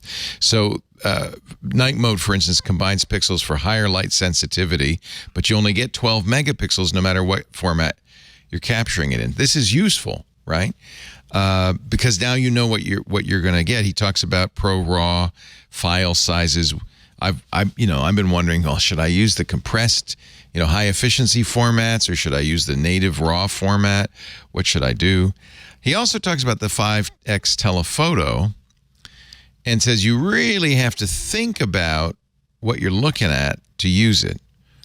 And I think that's true of if you're going to shoot exclusively telephoto, that's true because you're very much narrowing the field of view. Yeah, it's not just about being at the sidelines at a kid's soccer game and being able to take closer photos of your kid, although that's very That's part good. of it. It's also about like just here's a nice I'm taking a walk, here's a very nice like little landscapey thing, and I like the bushes that are kind of like in front of the lake and with the house in the distance. It's the ability, it's the thought of if I were to take like 10 steps back and shoot this with the telephoto, suddenly the foreground and the background and the lake will all look like they're part of the same thing. That's the sort of thought that you have that these sort of telephoto lenses open up for you in mobile photography. He likes, and I had never really thought about that. He prefers shooting with the ultra wide, which I probably never would have thought of, to be honest. He made the good point that you almost don't have to aim anymore, right? Which is a really good point because the new AI generative tools in Photoshop notwithstanding, if it's not in the frame, who cares? Like if the thing that needed to be part of the picture got cut off, then you lose. You may as well. So in so many situations, you may as well shoot ultra wide if you're at a party or if things are happening kind of fast and you're not really sure that you're going to be able to react and move the camera and recompose very quickly. Yeah, and the fact that Apple has made the super wide like that much better makes it even more imperative to have this idea in your head that I know that this is the artist's entrance outside the theater. I know that I'm going to maybe have like 30 seconds to get a picture of someone coming out of the venue after the play. I'm going to go ultra wide because that way I know that if the actor like hugs somebody or says something or gives someone a high five, I'm going to get the whole high five and not just some arms that got cut off from the bottom. Right. He also says the telephoto lens is really sharp. Lots of detail, best yet, which I guess we'd expect. You, on your review, Jason, showed that if you go beyond the optical zoom, though, you can really get some weird smeary kind don't of do effects. it. I'm not trying to create a gate here. Basically, what I'm saying is, even with a 5X, it'll let you go to 20X, but don't do it. And if you do it, don't zoom in because it's doing some things to try and smooth everything out. And faces get real weird if you zoom in on them. You're like, ooh, what is wrong with that person? And the answer is it's a 20X digital zoom is what's wrong with that person. Don't do it. So it's just like I think that getting the extra makes you more excited about like I could go even further and don't. Right? Like actually, Apple's processing is so good that if you go to 7 or 10X on the 5X and the Pro Max, it still looks pretty good, like shockingly good. But if you push it, it will all start to break down. And that's just the nature of it. There is no more information for them to use there. They're just guessing. Yeah, I shot my kids on a stage at high school. They're playing in their bands.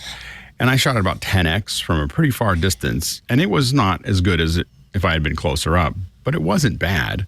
And I was kind of amazed that I was holding up a phone at 10X with them that close. I mean, imagine being, not in the front row, like 10, 15 rows back, and then shooting someone on the back of the stage and getting pretty much a head to toe shot. And the stabilization is kind of amazing. Like, you just see this little, like, it's. Well, that's another thing he says. You normally with a 5X, it'd be very hard to handhold, especially at night. Yeah. And he says it does a great job. Yeah.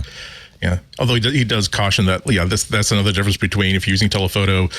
if you're not in really good lighting, you may want to just back Right. off because you'll get less lens blur.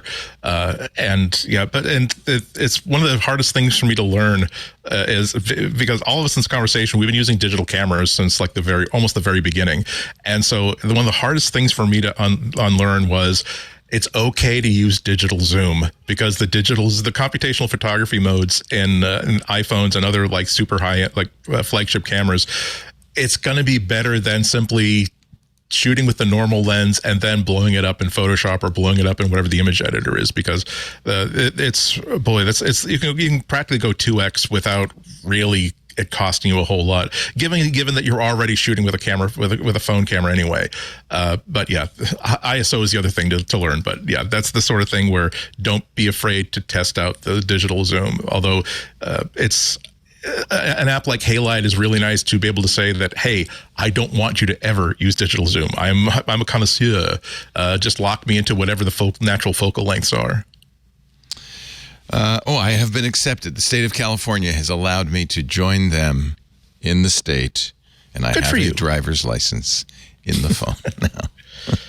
I have never used this. I'd like to share we talked about it before, but because I have a new phone, I had to move it over, and it didn't move over. You had to just do the process again. John Riccitiello, is that how you say his name? Maybe you knew him as the CEO of Unity. Not so fast, bucko. This has ended up being just a calamity for Unity. You may remember they suggested that they would change their pricing and retroactively start charging developers for every install of games or apps using Unity. The developer community basically said, okay, well, that's it. We're never using Unity again. Unity backed down. I knew they would. They had to. And now the aftershocks, Riccitiello is out. Yeah, it's complicated. I mean, the hard part is for a lot of these companies, they did a lot of stuff to make sure they compete with each other, whether it's Unreal. Epic did its own thing, and Unity did those, and a lot of these have been kind of this free, but then eventually you're going to have to pay. And Unity took a lot of ground because of the model that it had. But even now, Unreal or Epic is trying to figure out how to restructure because so many people are using their software for free. Because if you're doing production tools in Epic, you actually don't need. But it doesn't hurt them if you're using it for free. It doesn't cost them more money. They just want to. They're not generating enough revenue. They're not making more, but. It costs them money in the sense that they have overhead and they're not able to cover it because there's not enough revenue coming in. There is. So it's not so. To me, the way to phrase it is not that more people are using it for free, but that fewer people are using it paid. Would be really or just not enough. Like they've grown to a certain point. They were growing at a certain. If the growth doesn't make, this is the problem that Epic is having as well. They had to lay off a big chunk. I mean, I think it's 900 people or something like that in the not too distant past because they're not making as much money with Fortnite. They probably wouldn't have that problem if they hadn't sued Apple. So they didn't get any return out of that. All they got is the problem for Epic now is they're not being shown on every keynote at Apple, which they were almost every keynote was showing Epic in some way, shape, or form until they sued Apple, and so suddenly they're now finding out they're not making as much money as they were before, and so I think that they're having to rethink their model. I think Unity. Again, I think that the growth isn't, at some point, the growth doesn't make up for the fact that you're not charging enough for your product. And now it's hard, like as any first grader will tell you, you can't change the rules in the middle. so that's the real challenge they have. It's not that the what they're asking for is necessarily outrageous. It's just changing the rules in the middle of the game. And that's always going to be hard. Yeah. And I think they also prove to themselves that they rely on their developers a lot more than the developers rely on them. Like in terms of if they were to do anything that was sufficiently frisky as to cause an open revolt, they would have to shut that down really quickly.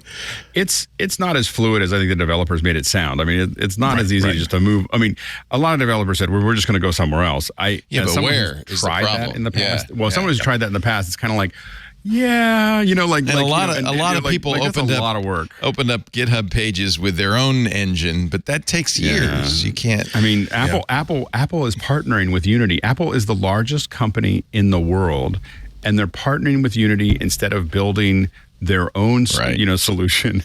tells we should you take something. that. Like, we just think about how complicated it must be if Apple is doing this instead of building it themselves. Yeah. And they built I parts want of it. Unity to succeed. I certainly don't want them to go bankrupt or anything like that. Yeah. In fact, many of the games I love dearly, like Valheim, are written in Unity. But I also don't want Valheim, which is a 20-person team, to go belly up because they can't afford to pay licenses for all these people who installed their game over the last 3 years. Because the problem really is that those games didn't build into their business model that they'd be paying Unity. So it's not just that Unity is just suddenly doing something that might be reasonable, might not be what we can make that. But the problem is that all their business models, how they charge people and how much they charge and everything else is all. So everybody has to change the rules or they'll go under. So Valheim might have to say, well, we can survive, but we're now going to have to all charge you this much a month. Yeah, I mean, what they did is they put it out in beta for $20 at the beginning of the pandemic, and they haven't charged me a penny since. Obviously, I'm not paying my fair share for Unity. It's a good deal. Right.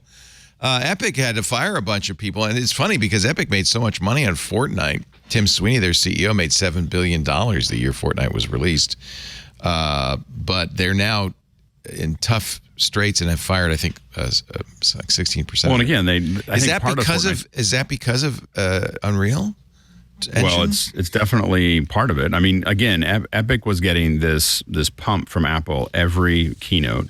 They had an Apple platform to go to, and I think part of the other issue is that when 87% of kids under 18 are using iPhones, and you're not there, things start to tighten up, a little bit on your revenue. So I think that's the real,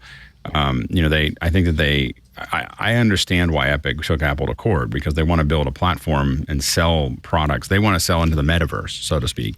They want to be able to make that, and taking 30% out for every sale is not going to make that viable. So, they have a vision for their marketplace, which is that's really where they want to go. So I get what they're doing. It's just that they had to do something, but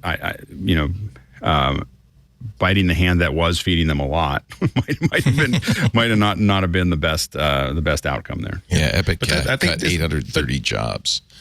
Yeah. But don't you think that's a sign of really good corporate leadership where there are certain, we'll not mention the name of the beast lest he appear, but there are CEOs who say no, this isn't an argument, this isn't a discussion, this is a decision we've made. You people have to sort of have to live with it. And rather than turn this into an unnecessary showdown, they saw exactly how unpalatable this move was going to be, and they backed down from it. And actually losing the CEO would. It's probably one of the most. It seems to be in the forums that I've been looking at one of the more popular decisions that the company has made in a little bit. Yeah, it's definitely the. I think it's a very Japanese approach to it. we took the wrong path. Somebody's gonna. The train that you're conducting was 43 seconds late.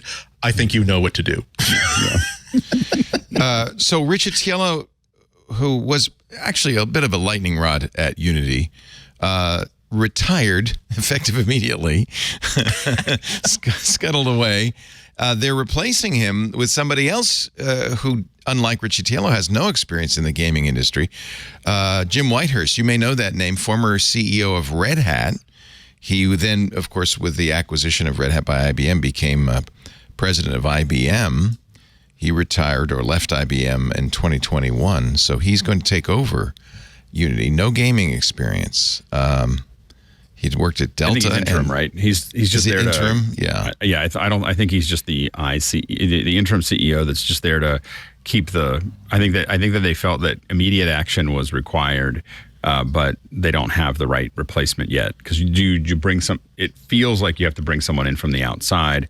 It doesn't sound like he might be the final pick, but it is something to kind of move the conversation quickly and try to quell the angry villagers. Yeah, well, the villagers were real angry. They were going to have a town hall to talk about the changes, and then they got a bomb threat, and they think the bomb threat came from within the company, that somebody else at Unity had phoned it in. So that's not good. HR is going to have its hands full after that one. Oh, boy. Tim Cook. Warning slip on the desk for sure. Cashed in some stock. $41 million worth of stock. Guess Tim's going to buy himself a boat. I don't know.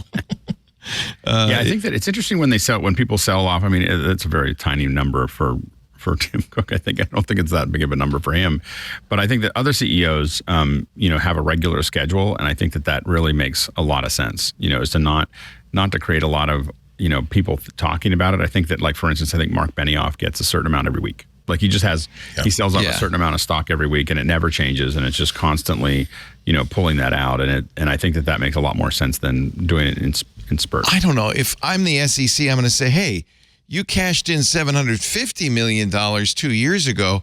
What'd you do with that? Did you just spend it all? What'd you do with that? So I don't know what Tim's doing. This is second largest sale since that 2021 share of 750 million shares. He sold 241,000 shares yesterday and held back 270,000 shares for tax purposes. So it gives you some idea of how much money goes to the tax man in all of this. $41.4 million after taxes. And so he had 750 million. He ran right through that. This is only going to get you a few months, Tim. I don't know. Vegas. You just got to stay out of Vegas. That's all I'm saying. Stay out of Vegas, Tim. Tim Cook is worth, according to Forbes, which, according to Donald Trump, because Forbes took him off the list, is now a Chinese propaganda outlet. Tim Cook is worth $1.9 billion. So I guess, this 41 million's pocket change, chump change. Yeah, but you know what? That's not own your own space company money, and that's got really you couldn't buy him. Twitter with that, right? He's not. You got it. He's not an owner. He's only an employee. Right. Exactly. So. I hear from certain sources that he needs the health. Apple has really great health coverage. Excellent. So, he's not going to retire because, again, the dental alone, it's like I saw you, really you want a interesting decorative grill. Comped. I saw $30 copay. A really interesting article. Some reporter, I can't remember what outlet it was, had you have the health savings account, and he got to the end of the year and he couldn't spend it, so he thought, well, I'm going to just try this executive health rundown that all the CEOs get, Tim Cook included, where they go to the Mayo Clinic or somewhere similar, and get the full rundown. Something us poor schlubs don't get, because they're so important to the company. I mean, Tim Cook, I would say, is very worth a lot of money. But it wasn't hugely expensive. It was like $5,000. They do an MRI. He said it was amazing, though. They were so nice, and it was like a hotel, and it was really comfy. And they get a very different experience of healthcare when they're CEOs, and they're that valuable. Yeah. I told Lisa I wanted to send her to the Mayo Clinic, so we'll see. we can't live without her. We're out of luck. What is this? Fake it till you fake it. One of you has put this one in. I put that in there. It's just a good piece by Nick here on Pixel Envy, his blog. He's a writer in Canada. And he's responding to a lot of the criticism of Google's announcement of their AI photo features. Oh, a lot of people are saying, is it still photography? What is a photo, right? And I think that from an Apple perspective, since that's what this podcast is, what there is a spectrum between sort of like, I think Apple is really dedicated, as we've been talking about with Sebastian's story, right? Like the art of photography and photos trying to reflect reality and having a certain philosophy of what photography is. I think Google is on the other end of the spectrum, where Google is sort of like, look, computational photography, it's not really photography anymore. We can process it. We can do things with it. And we're going to give that power to the user. And I think we can have debates philosophically about that. But what Nick here's point is, and I thought it was really great to make it, is, hey, everybody who's suddenly worried and clutching pearls about how now we can't believe what we see in photos. Yeah. His point, and it's absolutely the perfect point to make at this juncture in history, which is you've never been able to believe what you see in a photo from the very first photo taken, because a photo is all about where is the camera, what's outside the frame, what happened before and after that moment. None of that is disclosed. There's no context to begin with. And of course, manipulation of photography began, believe it or not, before Adobe or before Photoshop. Before the Knoll brothers designed Photoshop, people were still manipulating photos in dark rooms. They're also shooting lots of pictures and choosing the one that does the thing that they want. And like Nick goes through it. He's such a good writer, and it's a really fun blog post. But like, I think that what I took away from it is the overarching point, which is like, let's not get ahead of ourselves here. Yes, Google is doing some things that seem a little extreme, and for my taste, maybe are like, maybe you're making it too easy. But the fact is, photography has always been not something you should really trust unless you start to ask all those other questions about what happened outside of that one tiny moment in time in that tiny angle where that photo was taken. I can promise you that it did not look like this in Yosemite Valley when that thunderstorm hit without a little extra help from Ansel Adams dodging and burning. I'm just saying. Yeah. No, that was, as a kid who was really into photography, reading Ansel Adams' Darkroom book absolutely made me feel great and got me energized, because I thought, wow, I can't take pictures as good as that. Oh my God, they're so beautiful. But then seeing here's exactly how much work I had to put in to take the glass plate of this image and turn it into the print that you all know and love. I mean, this is an opportunity to teach people about media literacy, the basic media literacy that they should have already had, because there are books published in the 1890s on here is how to remove wrinkles from faces. Here's how to make waistlines look trimmer. There's I can't think of what it was, but there's a famous controversy that went on for decades that only got solved kind of recently about a famous war photo. I think a war zone in Belgium, where a famous picture of like this back country road stripped of all vegetation with just like cannonballs like riddling the cart paths. And the question, like, actually there are two versions of this plate, one in which the cannonballs are in the road, one in which they are not. And just like examining the Zapruder film, people were examining, saying, okay, did the photographer put the cannonballs in the road, or did he take them off the road for composition? And it was only recently that they figured out that no, he definitely put them in there for his own. I mean, I think that this is all the features that Google introduced last week. They are really great, really strong, and really empowering, because they give ordinary people who are just futzing around with the built-in photo app with 5 or 10 seconds or 15 seconds of effort and no skill or training, the ability to do things that would normally cost you, like a year or two ago, a Photoshop subscription and at least a year or two of experience. The number, I'm sure that I'm not the only one in this conversation who's like the unofficial Photoshopper of the family or the friend group. The number of times where like I find out that like my sister is in Disneyland because I got a picture. I got this beautiful picture of my nieces like in the middle of a sidewalk, but there are like some like people in the background she would like to not be in the background. And asked me, could you get rid of it? I want to print this out and have this on the sofa. I really don't want like this person who's got like mustard and gravy all over his t-shirt like to be the dominant thing. And there you go. You remove it. It takes you an hour or two and looks nice. Now it's something where they can just circle it, say, get rid of this, fill it in with more background, and boom, it's done.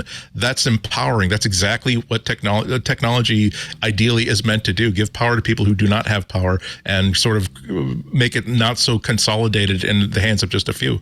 Well, and I think that it's also just so important for people not to believe what they see. Yeah, exactly. Like as someone who's like, this famous photos from 1855 during the Crimean War. Right. And Errol Morris, the great the great documentarian, actually tracked it down, and there's a good podcast about it. From Radio Lab. He actually traveled to the site to get pictures of it to figure out, okay, well, there are shadows that are moving, so maybe I can figure out by the movement of the sun. And was actually after working on this for years and years and years, it was a friend who just glanced at this who said, "Oh, well, don't you notice that like gravity like tends to make things roll down rather than up? So if the same rock is lower in this picture than in the first one, that means that whoever was like walking around there kicked over a rock." And he said, "Oh, that is conclusive. Thank you very much." Well, and also even, I mean, there's been discussions about Matthew Brady in the Civil War posing things and not having it, not there just is what he shot, I think part of the reason this is an issue now is though it's so easy and anybody can do it.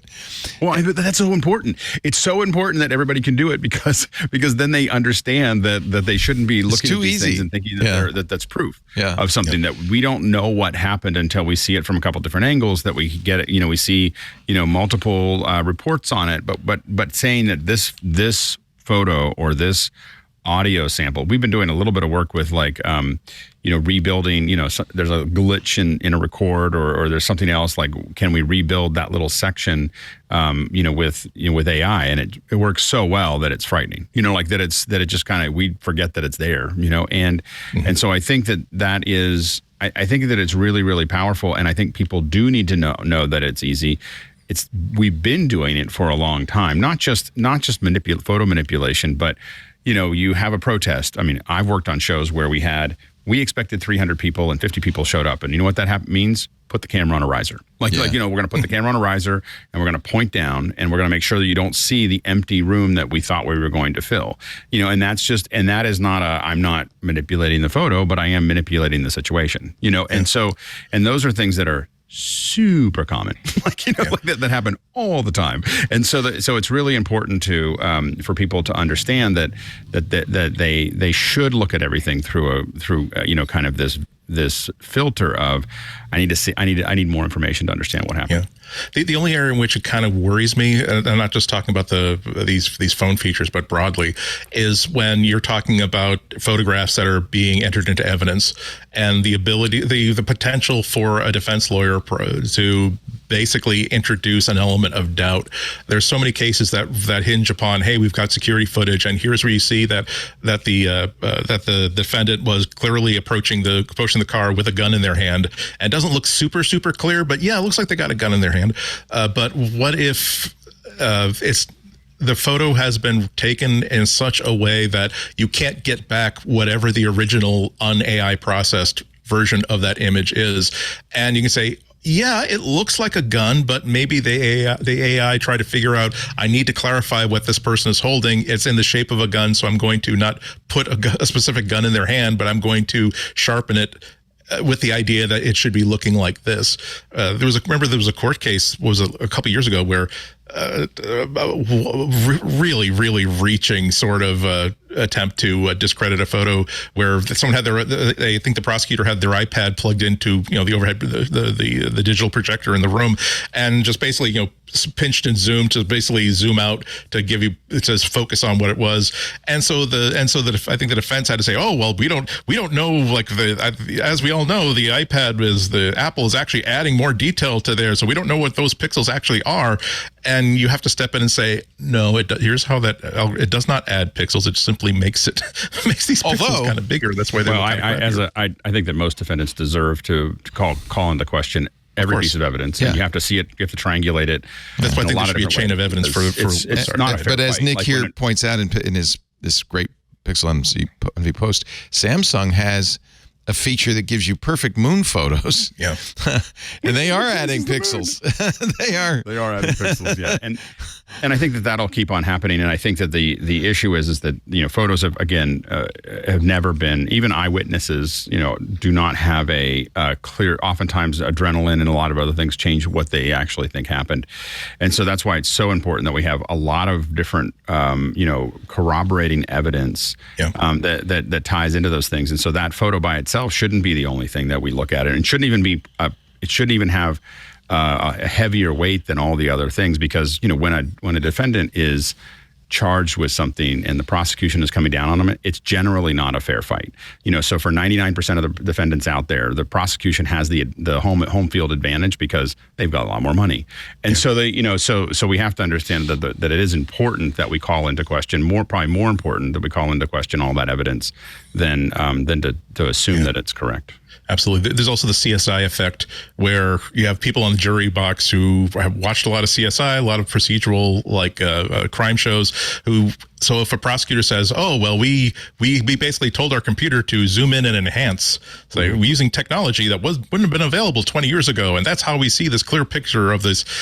The people in the jury say, "Ooh, yes, zoom in and enhance." That's exactly, wow, that's how modern technology solved the case for us. It's like, no, basically the AI that has a bias for certain types of faces has an expectation of what it thinks a human face should look like. So if it enhanced it, it made it look like not necessarily what was there, but what the AI thinks what should be a Caucasian male face should be in that scene. So yeah, again, it's all about media literacy. I rewatched Minority Report over the weekend. That's another example of technology run amok. Yeah, I mean, I think I don't think there's an obvious answer really to this question, because I think we'd all agree that Samsung's beautiful moonshots are not, fair game. That feels like it jumps over. Like, it just feels like it's very unreal. If you delete, and the fact that they didn't talk about it, I think. Yeah. Is the thing that, well, so and that's actually a quote from Nick's article that I think is probably worth repeating. Dr. Bob Carey, president of the U.S.-based National Press Photographers Association, said, quote, "If an image has been altered using technology, the photo consumer needs to know. Label it." Yeah. And that's also why I think that it's the replacing the moon is a really great feature for the built-in photo editing app, for it to be part of the list of things to say, hey, I noticed that it looks like there's a moon in there. I'm sorry, but this isn't 2053. Our camera sensors cannot have the dark landscape underneath and also balance out the moon. Would you like me to create a moon for it? Because again, it's always the same moon. There's a little bit of a wobble from whatever time of the year is, but it's always the same side of the moon. That's something that can easily be done, and it will make it look a lot better than simply having a white dot in there. But that's the difference between this is something that you were offered a choice and you made a deliberate selection, as opposed to I took a picture, I sent the picture directly from the camera app to whatever, and this is the reality that I saw. You need to maintain that sort of portfolio of trust, and there's no need not to do that. Yeah, so I'm not sure what the answer is. You could put it in the EXIF information, as Nick points out, but then the EXIF can be modified. And media literacy is part of the answer, is having these conversations and having, Nick's blog post, and generally all of us recognizing the fact that it's never been true.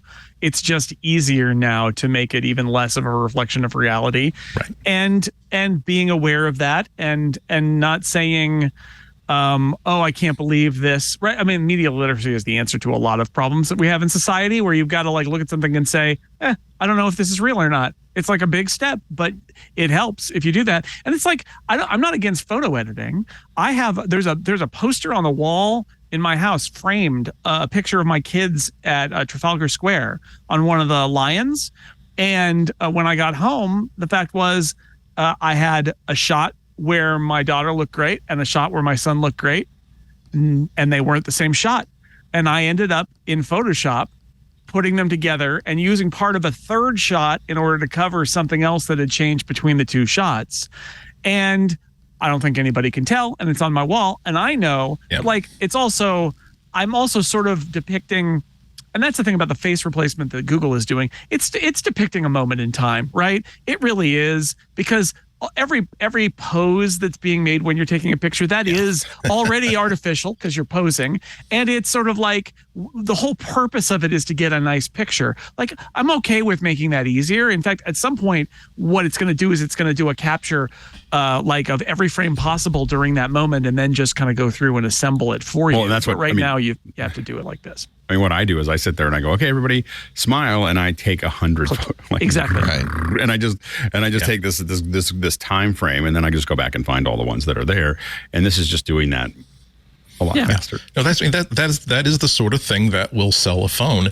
I mean, because everybody has, just like we're talking before about being able to use Bluetooth to locate your wife, like in a football stadium. That is a very real, practical thing that makes you happy that you bought this phone. The number of times you take pictures of four people in a group, your kids, and one of them can't get their finger out of their nose in one frame. The ability to simply say, okay, we'll just replace that. Don't contact your cousin who knows about Photoshop. Do it that way. The ability to, I want to be delicate about this, but there's times when you're out with your family, and there is someone who's not a member of the family. They're maybe a friend of one of your nephews or something, or someone that they just met and they've been hanging out with. And it's the only beautiful group photo you've ever had of all your nieces together. And plus this one person that nobody even remembers who they were. The ability to simply, let's lose this kid and shove this other kid till it looks like just these four people in the space. That's another one of those things where people what used to be a real project for even someone who knows Photoshop is now, it'll suggest, we're outlining these specific separate people in this picture. What do you want to do with any one of them? We no longer have to fold the photo in the wedding album. Yeah, oh God, I've been asked to take pictures like casually of weddings, like twice for friends, like where it was only with the promise they almost have to sign a document saying that I promise them not even one photo from this, but I will, like. And so every single, even as a non-pro, I thought, okay, I think I'm going to pick a place where I'm going to get all the formal portraits taken. I'm going to put it on a tripod, and I'm going to take one picture of just the background with nobody there, so that if someone needs to go, I have a clean background for them. And that's the sort of power that is going to be available to everybody just on their phone. We're really at a cliff here where it's not just photography, but everything is going to be suddenly untrustworthy, right? What is the answer to this? Just don't trust anything. Just know that it's not. I mean, we should trust a lot less than we've been trusting, And so and I think that it is. It's not that you don't trust anything, but you need to see a couple different. You should not trust anything on its face. Like, I think that is, and that should have happened a long time ago. Maybe. Hundreds of years ago. But it's worse and worse. And now with AI generating text, it's not just photographs. I wouldn't say worse and worse. I would say more and more obvious. That's interesting. It's always happened, but in the background, without. Yeah, when we absolutely believed everything we saw because there were three. Because there were three networks, and they all told us this is what we believed. You could argue that was worse when it wasn't. If it wasn't, totally accurate. There's a lot of things that get, whether it's being manipulated by the people that are handing the press. That it's not that the press is trying to lie. It's just that it has it's trying to publish information with incomplete data, all the time. Like the press is always in a situation where it's being given data, and it has to do the best it can. But at the same time, there's been a lot of things that we thought were so that just weren't. And we go back, and it's not a conspiracy theory. There's a lot of things that we just go, oh well, yeah, absolutely, that was actually not exactly what happened. Yeah. Or a lot of things are withheld, so you don't have enough context to understand what that actually meant. So those are things that have been around since we started publishing anything. And so the of how it's being spoken of, and even just the lens that is listened through. So that has manipulated a lot more people at one time than what we're doing now. And so I think that what it does do is it's definitely building up micro distrust that is, I think, very healthy. And again, I think that people, when I see stuff, and I've worked on a lot of cases where from the surface, I went, oh, that person's guilty. And then as you start to dig into it, you're like, I don't know. Yeah, I don't know. True. And so the thing is that when you see all the data, as someone who's worked on some pretty high profile cases, or my father has, you see all the data and you're like, oh, I don't think that this actually happened. And everyone is sure that it went the other direction. And so the thing is. But we live in a land of, in a time of hot takes where everybody has an instantaneous, ill-informed opinion, and you're flooded with them. And thank you to social media for making that, weaponizing that. And so now we're surrounded by garbage. But I think, but the next generation is not going to believe anything. Yeah, but that's problematic as well, right? Yeah. Well, they'll say you have to prove it to me, and you have to show it to me from a bunch of different angles. And I mean, where you find. So I'll give you an example, because this is a big problem right now on X, formerly known as Twitter. They are trying to get their trust and safety people to eliminate disinformation about the tragedy happening in Israel right now. But Elon Musk is still posting QAnon crap, and it's just a flood of disinformation. There's really no way, Alex, to go and find out what's true. I mean, it's not like you can go over there and say, I mean, you could, but I wouldn't recommend it. Yeah, I mean, you have to look at a lot of different sources. So usually, like if you're looking at, you're not going to find truth on Twitter, right, or X or whatever. Yeah, clearly that's out, right? Yeah. But what MSNBC and NPR and CNN and Fox News. So you have some trusted sources. No, I'm not even saying any one of them are trusted. It's kind of like a blockchain. It's when you look at all the different sources that don't agree on a day-to-day basis about almost anything, whatever they all say is probably more reliable whatever all of them say that are, if MSNBC and Fox say the same thing, like this happened, and if you include Al Jazeera and NPR, and you start having 4 or 5 different sources, and then you look at that and they're all saying the same thing. What they agree on is probably pretty valid. What they all disagree on is their opinion. It's their take on this. Right. But but they're all, like, all of those folks are saying this is what we know happened is some people came out of Gaza and did something, and Israel is doing something back. And the facts of those things, almost all the news organizations, regardless of whether they agree on that. What that means and why it happened and all those other things are all things that are more conjecture, depending on what lens they look through, and looking at it through that, because I try to listen to as many different sources, not definitely ones that there are ones that I go, yeah, and there's other ones that I'm just grating my teeth listening to. But I feel like it's important to constantly be listening to both sides of every issue, because I also don't agree with any one of them all the time. so but I think that it's important that you're constantly looking at these from different angles, and I think that's the. And I think most people in the United States are not doing that. I think the real risk in this is cognitive bias, and that you're going to end up favoring the thing that agrees with what you think.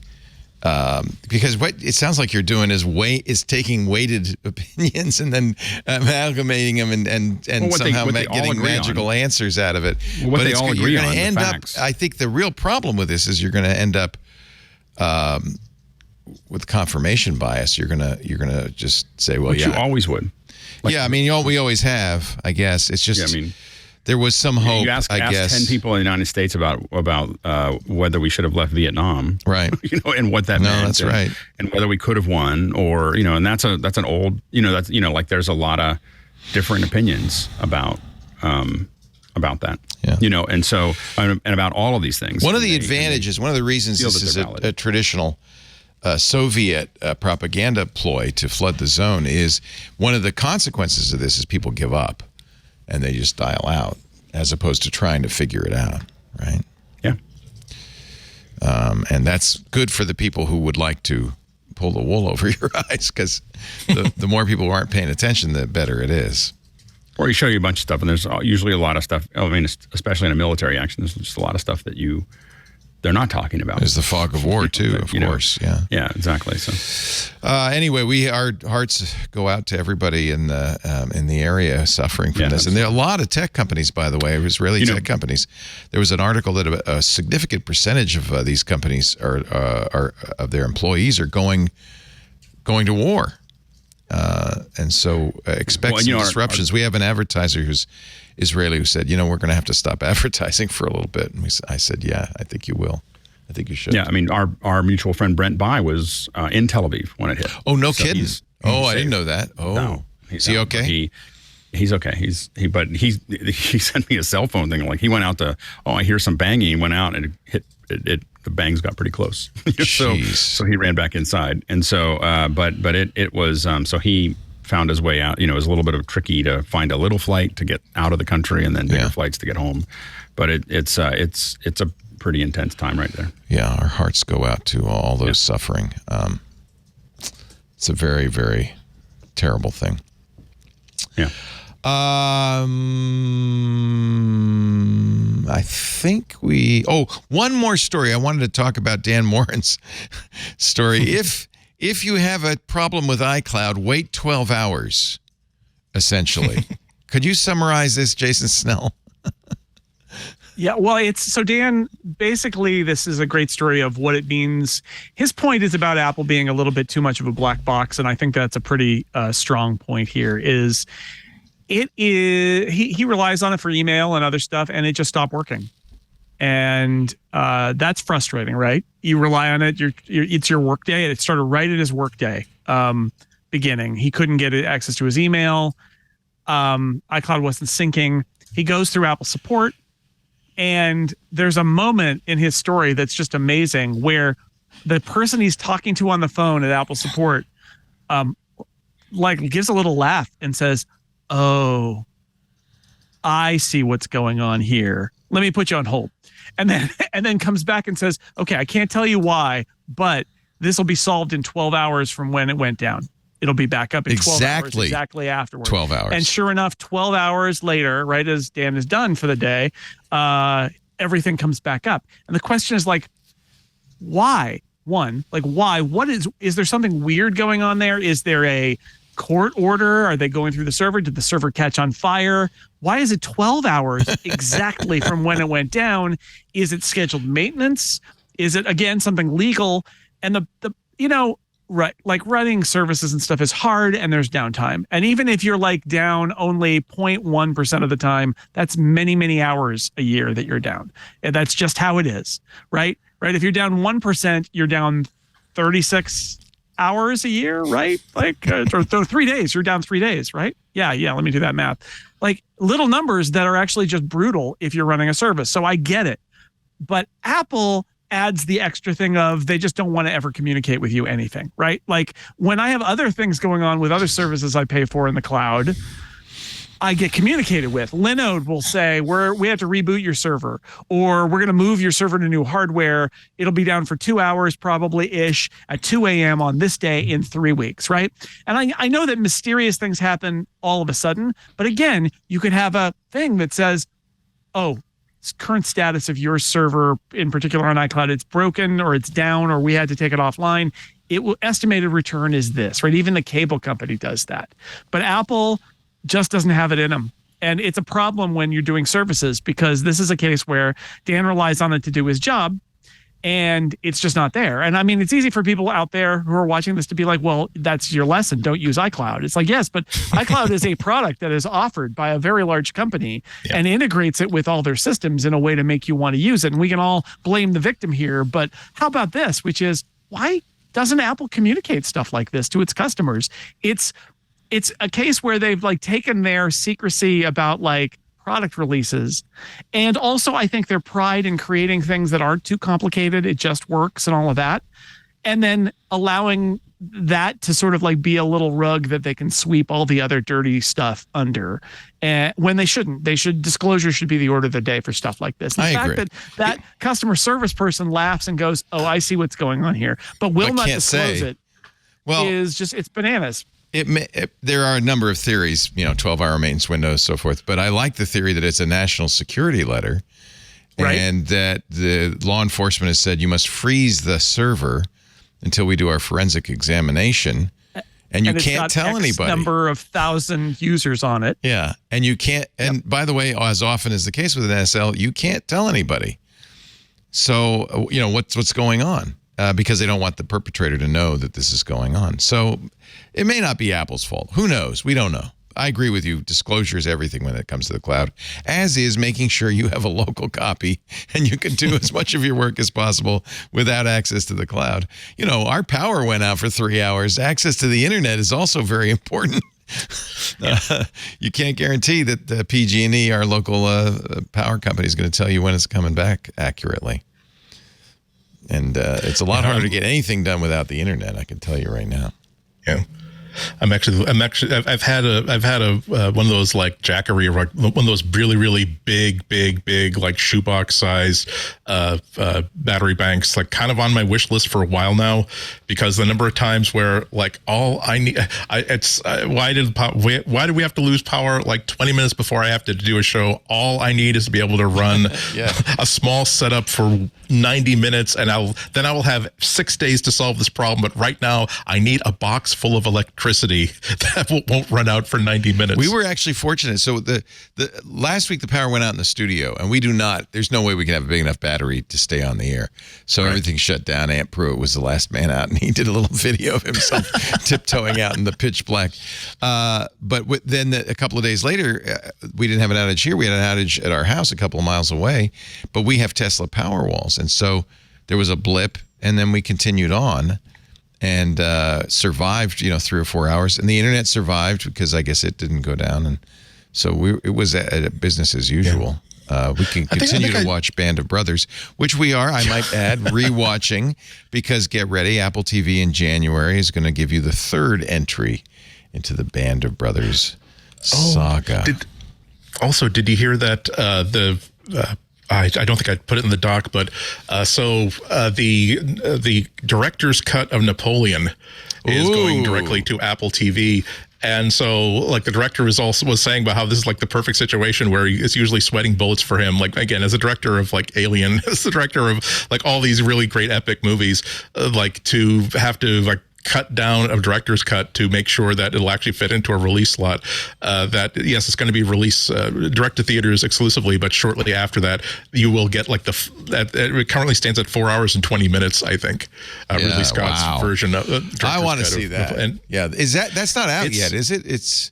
No, I don't think it's released till November. I think, November. Yeah. But yeah, this is the reason. This is what Apple should do. This is brilliant. It's not only prestige, but it's epic prestige. This is like classic, like 1960s, 1970s crazy directors wanting to make a movie as big as they can possibly make it on a subject that cannot possibly be contained by anything more than 20 hours worth of footage. So the theatrical version is 2 hours and 38 minutes. Fine. Release that. Get as much movie tickets and sell some popcorn and then all that. But for the real buffs, put the 4+ hour cut on streaming, because we can always pause it and go to the bathroom and things like that. I think that's fantastic. Apple hasn't said, but presumably they'll do both the theatrical cut and the director's cut. In fact, I'd love to see, when you buy stuff on iTunes now, they often have DVD extras, including commentaries. And I'm really glad those are surviving, because I think that's buy anything fantastic. if I don't. Yeah, I look for I don't that. like that. The reason the reason I buy, and I can find it on a free service. The reason I own hundreds of movies on iTunes or whatever they call it, TV, is because I can go through all those extras. Apple's budget for first run flicks, according to 9to5Mac, is $1 billion a year. Which isn't going to go that far. The new Exorcist sequel cost $400 million, so you'll get 2 Exorcist sequels and maybe a low budget thrown in. I think Apple is starting to prove. I think that quantity over quality, and quality over quantity. Yes, and with the changes in a lot of the contracts and everything else, the rumor is that a lot of the services are going to take more of Apple's route, which is really spending a lot more money on a lot less content. Because it's just of the way that everything's structured. So it's gonna. I think that you'll probably see a lot more of that from all the services. That's a good way to solve the conundrum for streaming services, which is how do we keep people paying for subscriptions? I think you offer something of real value, they're going to pay for it. Yeah, and you spread it out. I mean, that's what Disney does pretty well, which is that we're just going to keep on rolling things out to you at a certain rate. And I think that then you'll see probably more windowing, which Max is doing more of, where they're just taking stuff out, of rotation as well. So because they're going to have to manage it a lot tighter now than they had before. Yeah. There also seems to be the swing away to, well, you know what? Let's not just dump all the episodes up once and have people binge it. Let's give people a reason to come back and open up that app at least once a week. And it's good for episodic storytelling. It's also probably good for the bottom line. And I can't watch it anymore. Like I can't really. I can't watch weekly. My daughter's watching Gilmore Girls, and we were talking about the fact that she's like just plodding through it, and one after another. And I was like, yeah, they used to do this once a week. She's like, once a week. She watches one a day, and she's like, once a week. Like how could you keep track of what's going on in once a week? I agree. I'm with her. My memory only extends about 7 hours. I need to watch it. I need to binge it. At least there's some air between the episodes. Okay, like I was watching this week's Bob's Burgers yesterday, and my God, they're in season 14, and they just made one of the best episodes of television I've seen in a long time. They're taking chances. They're doing things that are extremely hard. It hits hard emotionally, even though it's a comedy. Like they find, we have an idea for a story that requires a major pivot in how we tell stories and how we direct this show. Do I have to watch all 13 years of Bob's Burgers to understand the importance and value of this episode? No, not at all. Good. As a matter of fact, it might even help because the main character, the main cast, like the Belcher family who run this burger restaurant that's struggling but but basically surviving in the seaside tourist town. They decided we're going to take a minor character and make them the star of the show and tell a really interesting. And again, I was like, I'm fine. No, I'm just. I just need to change the air. It's like filters episode 3 of Last of Us, which really didn't fit in with the rest of the thing, but it's obviously the director, the writers had some great thing they wanted to express. Yeah. And put it there. But what I'm getting at is that if you would, whereas last week was another really nice, well-earned, challenging episode, but more along the lines of a typical like funny episode with lots of funny bits in it. If you had with a week's worth of air between last night's episode and this week's episode hit so much harder and was so much more of a beautiful experience. Whereas if I were just watching all of them like in one afternoon with no time to like process and ruminate, it would have seemed like a piece of disposable like conveyor belt. Yeah, I confess. confess. Twinkies off the I'm a assembly line. binger. I am. If I can binge, That's fine. sometimes I'll even put off a judgment. series until it's fully dropped to watch it all. But then I feel like I ate a dozen Krispy Kreme donuts at one sitting, and I kind of regret it. So maybe it's not the best. When Lisa and I look up and we say, we've been watching this show for 5 hours. That's when we know maybe it wasn't the best. Final story before we take our break and get your picks. We now know what was wrong in France. You remember that the French authorities said you cannot sell the iPhone 12. It will kill our people. It's a radioactive nightmare. A terrible thing. And Apple said, well, okay, we're going to fix it. We're going to fix it, sir. And the French said, you better, or you cannot sell it. So Apple has now in iOS 17.1, which will be the fix, put this summary out. iOS 17.1 includes an update for iPhone 12 for users in France to accommodate this specific test protocol that requires reduced power when off-body on a static surface. So it was a very particular situation. iPhone 12 will no longer increase the allowed power when the off-body state is detected, such as when it's sitting on a table. As such, in coverage areas where cellular signal is low, ain't gonna work as well. But you probably won't notice it. So I guess they're turning up the antenna if it's not in your pocket, if it's off, because it's, presumably to protect you. And the French said, well, we can see it. It's still radiating into my foie gras.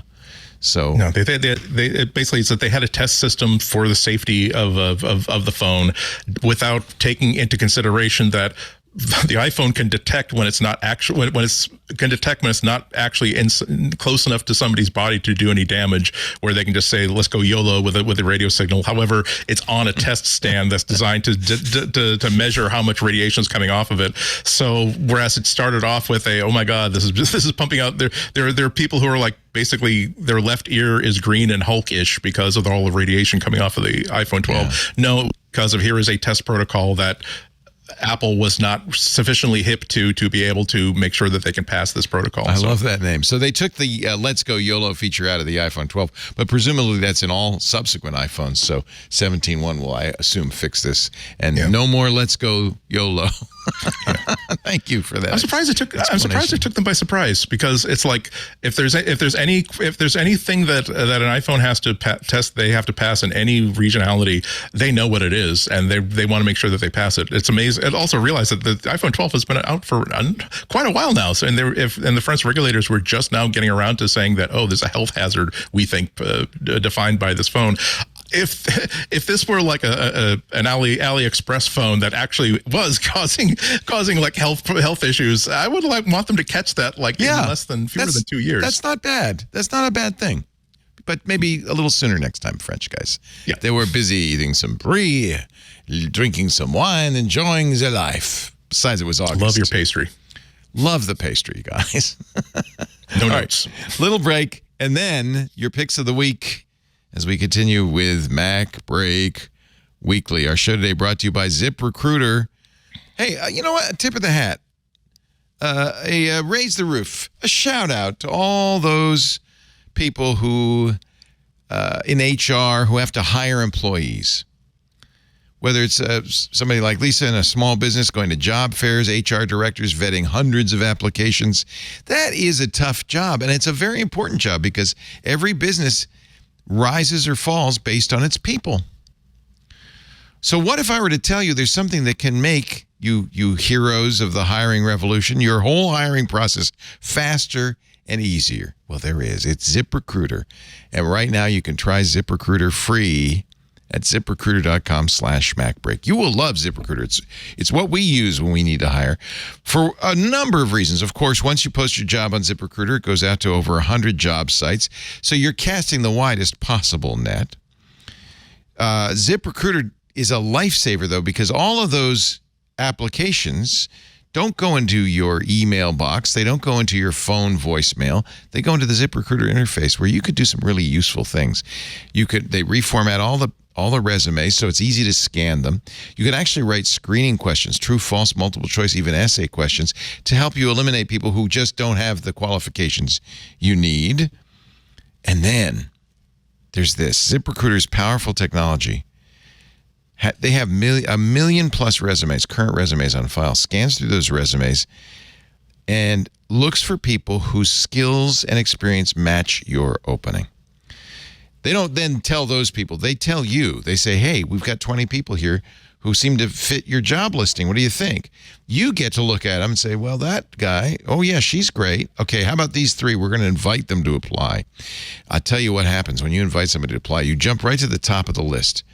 Because, I mean, let's face it, we are competing for the best employees. It's a tough situation out there for employers. Wouldn't you like those top employees to come back and say, yeah, I want this job? They asked me. They invited me. They'll apply sooner.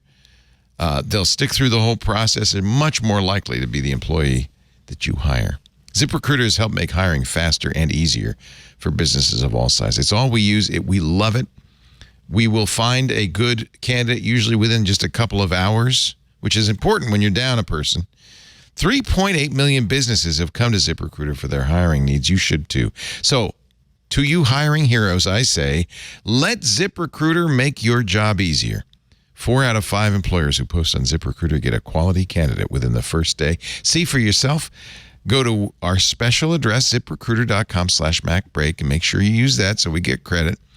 And try it for free. ZipRecruiter.com/MacBreak. ZipRecruiter, the smartest way to hire. We thank them so much for doing such a good job for us. They'll do a good job for you too. Try it free. ZipRecruiter.com/MacBreak. Jason Snell. Leo Laporte. Pick of the week. Hello. Hello, sir. Pick of the week. Hello, sir. Hello, sir. Pacoima. Hello. You're on. Hello, Pacoima. Do you know the count or the amount? Lemon Grove. You're coming in clear, Lemon Grove. Bartender 5 is out. And Bartender is, for me, an essential Mac utility. Yes. New version number 5. $16. Cheap. If you're already using it, $8 upgrade fee. Cheap. I am a little bit of a minimalist. It turns out I don't like a lot of clutter, unnecessary clutter on my Mac, including in my menu bar. And if you're a person with a notch, this is Indeed. a must because stuff hides behind the notch. Exactly. So what this does is it lets you organize the items in your menu bar up in the upper right-hand corner, all those little icons, and it does things like hide them until you move your mouse into the menu bar. You can do groups in this version, in version 5. There's actually a scripting interface, so you can actually have it like run a test and say, like, if this is true, show this item, otherwise keep it hidden. So it's like a lot of really advanced features. You can change the look of the menu bar too to make it look like really weird and creepy, and I don't like it, but like little lozenges or little floating bars and stuff instead of the traditional Mac menu bar. But like I have like 5, 6, 7 items that are just hidden, like Dropbox, for example. Like if I want to use, I don't need to see the Dropbox icon all the time in my menu bar. If I want to look at the Dropbox menu, I will move my mouse up and it reveals all of the hidden icons, and then I can click on the Dropbox menu. Same for a whole bunch of other menu bar items that are just, I don't need to see them unless I choose to go up there and see them. I don't need to have them hovering in my peripheral vision all this time. So it's a really simple utility that does all of that. A bunch of tweaky settings if you care. It's such a good well-built Mac utility, continuing to be updated, continue to be supported, new features added all the time. It's so good. It's a must-have for me. Every time I sit down in a Mac and I see like 15 icons splayed all the way out into the notch, no. Bartender. Bartender 5. Oh. Hate having stuff. MacBartender.com. Yes. MacBartender.com. Recommended highly. So good. Yes. And coming soon, menu bar widgets, which will be very interesting to see how those work. Like I said, there's a lot going on in that developer's brain about what to do up in the menu bar. Yeah. I love it. Yeah, I can't wait to see what that's all about. Andy Yanako, pick of the week. Really exciting one this week. After 4 years, we have a new version of the Raspberry Pi single board computer. I have pre-release hardware, or the first one's off the line. It starts pre-orders at the end of this month, and oh my God, it is a huge upgrade over the previous one, over the Raspberry Pi 4, where the 4 was a hell of a lot of fun because it could do pretty much anything you wanted it to do. Like if you want to slap it inside a case, plug in a screen, keyboard, whatever, and use it as like a simple Linux box, it will work just fine. As well as, hey, I want to run it as a media server. Hey, I want to run it as an ad blocker on my network. I want to run it as the core of a robot, run AI models, vision models on it. Whatever you want to do with it. This is such a boost in performance that, whereas before I would use it as a desktop sort of in a pinch or just to show that I can do it, now it is a legit desktop. Like it's fast enough and has enough I/O on it that I've had it plugged into like one of the HDMI ports on my desk, like next to the my Mac Mini, and it was running fast enough and solid enough that it did that thing where I forgot that I was testing something and I just got into an afternoon of work with it. Because before you would see a sort of kind of a lag, particularly if you're doing like video, there's limits to what it could do. Now it really is so fast that it can handle pretty much anything. They also super upgraded the IO. Now it has a PCI Express. So if you want to use, instead of an SD card, you want to use like an M2 SSD, it doesn't have an M2 slot on it, but now like you put a hat on it with the IO pins, and now basically it has PCIe, so it can run like a regular M2 SSD, like a 2 terabyte SSD at the speed that you would expect a desktop to go at. Not super duper fast, but again, the idea of I want to run this as a media server, or I want to basically put together a $100 desktop box that I can use. I can keep in the living room with one of my old screens and old keyboards. It's also super cool because you remember a couple of weeks ago I talked about this really cool app for my iPad called Orion by Lux, the same people who do again that camera app that we've been talking about earlier today. Yes. Halide. I don't know why it's not in my mind, but yeah, where with this free app you can plug in like a $15 HDMI adapter, HDMI to USB, to USB 3. Sorry. $15 HDMI adapter to your iPad and turn it into too many HD. Krispy Kremes, and that's what's going on. Well, the problem is that like I've switched to clear alcohol instead of that's a like mistake. the whiskey. Yeah, I'm kind of off my game. But the idea is that like they don't have like you can't get I don't have a case for it yet because it's a different like design. They have to put a different case in it. But I can easily it runs off of a standard power connector, so I can basically put this little deck of cards thing in my bag along with an HDMI dongle. And if I run into a situation where one of those many situations as an iPad user where, if I had a real PC with a real file system and a real operating system, I could solve this problem in like 20 seconds, but I don't, so I'm in hell. With this like little board, like just in my bag, hey, I can now use I can just simply plug into my my iPad as simply an HDMI monitor, and with my keyboard, my mouse, now I have a real desktop PC, even though I didn't really intend to do so. It's $60. It's the top of the line one. If you want a cheap Raspberry Pi, you can still get the previous models for the usual cheap rates of like anywhere from $10 to like 30 or 40. This is now the top of the line one with 4 gigs of operational RAM. It's $60. With 8 gigs, it is $80. That's still not a lot of money for a machine you can have a lot of fun with. I mean, just to close out. I mean, yes, I do have some vintage Macs. Yes, I do enjoy them, but the reason why I just can't get any interest in actually getting like my Mac Classic up and running is because by the time I recap the board, by the time like I fix like any damage done to the board with like battery leakage, by the time like I get the monitor screen going, by the time like I make sure I have the proper mouse and keyboard, it's like, but I can just run emulation on this and it'll run all the same software in color. This will support 2 4K monitors simultaneously. That's how powerful it is. So I'm like, why wouldn't I just like tear out all the guts of this Mac Classic like a Halloween pumpkin, mount in a brand new like HD display, and just have this empty shell of empty air that just has this little board and that little screen in it? It's like, that would be a much more, if all I want to do is like run apps and run OS 9 or whatever, it's a much better situation. But that's what I'm getting at. It's a fun board to have around, just to say whatever I want to do with a single board computer, I can explore and have fun with it. Like, again, that's why I'm just not terribly interested in vintage computing, because every itch that I might have had that would be scratched by having like an Apple IIe set up where, oh wow, I can write an assembler, wow, I have complete control over everything. This is like complete control over everything, and it's completely modern setup too. So it starts shipping at the end of the month. I don't think they started taking orders yet, but go to raspberrypi.org to read more about it and find places where you can buy it. They might sell out really quickly. They've been really constrained on merchandise for the past couple of years since the COVID limitations. But so this might be your first opportunity to easily place an order for a Raspberry Pi and actually get it like in 3 or 4 days. Very nice. Very excited about this. Alex Lindsay, pick of the week. So, as you know, I cook a lot of things, and my whole family now has kind of gotten into cooking most of the meals that we have, and most of them are pretty much from scratch. And so we're constantly keeping track of recipes. And I was complaining about it, and a friend of mine was like, "You got to check out Paprika 3." Paprika 3 is an app that runs on your. I'm using it on my iPhone. I guess you can use. I haven't used it on anything else. I use it everywhere. I love Paprika. Yeah. So. Here's the killer. And I'm not talking the spice. I'm talking the app. Paprika's pretty good.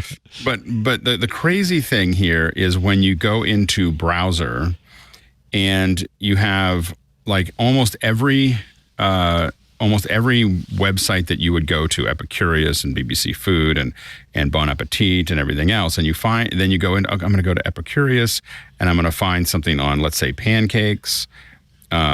And I'm going to go to that. And so I find the pancakes that I want. We'll just say the Lazy Days pancakes. And the crazy thing is then you just say, I'd like to download that. And what it does is it pulls all the information that you wanted out of it. So it separates. Because lately, this has been a terrible thing, but recipe sites have page after page of prose. Yeah. And then at the bottom of it, the recipe, and you've got to go all the way. And they have all these, and the reason they put all that prose in is because they want all those ads. They have all these ads, and it just becomes, I get the business model, but it's really painful to use when you're actually trying to make something. So what it does is it extracts all that here's the recipe at the bottom. So, this is so cool. Go ahead, describe it. I'm on an Epicurious Italian rainbow cookies. So then you just go download at the bottom. Press the download button. And it just pulls it in. And it's got a recipe. Oh, wait a minute. It didn't work on this one. Oh, because I think there was no recipe in it. Thank you, Epicurious. Yeah, see, that's how you get that. Yeah. But, holy cow. It extracts it, and the big thing is that you can save it. And then once now you have this little list, but you can categorize it. These are my dinners. These are the ones that I like. These are the ones that you make with. Here's a good one. Those types of things. Latkes. That's what we want to make. Yum. Thank you very much. Thank you very much. I have this. I have this. I That's a different latke. That's good though. I liked it. I got it. And so look, it puts in the recipe, but it puts in pictures. It can once you save it. Yeah. Where's the save? Let me save it. Yeah. And then go to my recipes. So that was in a browser, and I'll do the most recent recipes so that we can. Yeah. Well, I can do it with anything. Let's do it with this. All right. But then you have that scale and convert. So you go in there and you go, right at the very top, right at the very top of the ingredients, right under ingredients, but above the words. Yeah. Like you'll see it. It's blue. Yeah. Hit that. Scale and convert. Right there. And I can say. Now, I can say this is a scale of 1, but I have a lot more people coming. So I can make it 2. I can change it to metric. I can do, That's all awesome. of these. I tend to cook in metric. So because I use scales for everything. Right. So So let's make chicken soup for 100. Okay. Yeah, or so many, and then make it metric, and then you'll be like 80 liters of chicken. I need stock. 100 whole chickens. There you go. Exactly. 200 celery stalks. So, but the thing is that you can categorize it. You can. There's so much here. Oh, I love and this. it is. Yeah. It is. And it syncs, which is really important to me, from your iPhone to your Mac, to your Windows PC, to your Android device. So your recipes are everywhere. And you can find them really quickly. You can add notes to them. It's easy to change. You're not trying to figure out where was that on Epicurious or where was that somewhere else. You now have it. It's in there, and it's kind of every time I open it, I find some new little thing that you're like, oh, this works really well. Grocery lists, meal planning. Yeah. Does it work with the share sheets? Because I use Recipe Keeper, and it's nice because I'll be on Reddit or someplace and I'll come across a recipe and I just simply share it to the app, and suddenly it is like inside my recipe book. I don't use the built-in browser. I have to admit, I don't know. I think I would cut and paste it in there. I have to admit that I just open it now. I open it in the browser. The browser inside the app. I haven't tried to use it somewhere. I don't know if it has an external input version of it, but it. And then it also has, for instance, the other thing is you can say, I want to put this in my grocery list. And so you can take all the different meals that you're going to make. So you could decide, this is what I'm kind of working towards. I haven't figured this out all yet, but you basically say, these are all the things I'm going to eat next week. And these are the things that I need. And you can even add everything you have in your pantry. I'm not going to go that far, but you could. And then you say, this is... these are all the things I'm going to eat. Put these all into my, I can go through each one and say, I don't have this, I need this or whatever, but I'm thinking about it per recipe. It will then build a shopping list that has all of those things, and it groups them based. The biggest problem I have is I do them as I think of them. I don't categorize them as the vegetables or the spices, but it does. So now I go and I can go on Sunday morning, and which is the best time to get bread at Whole Foods, in case you're wondering. And so you can go to Sunday morning to Whole Foods, and I can go and I can just go through all of it and go to each section and get everything that I need for next week's cooking. And I didn't forget anything unless and it's all categorized, and it's just I feel like as I have to admit that the inflation has really, the place I notice it the most is when I go to restaurants. It's so expensive to eat out now. And it's outrageous. And so I have to admit, between that and the fact that I really have been trying to eat much more healthy. We've just gotten into this thing where almost everything we have comes from the farmer's market now, and we bring it back, and we have a CSA with, and so we bring stuff back, and we go, and now we have to figure out what to do with this, with eggplant, which we went through a lot of last night, which is good. Anyway, but the point is the hardest part was trying to, tag all of these websites and all these locations, and this allows you to just bring it all the things you have regularly, or even things you want to experiment with.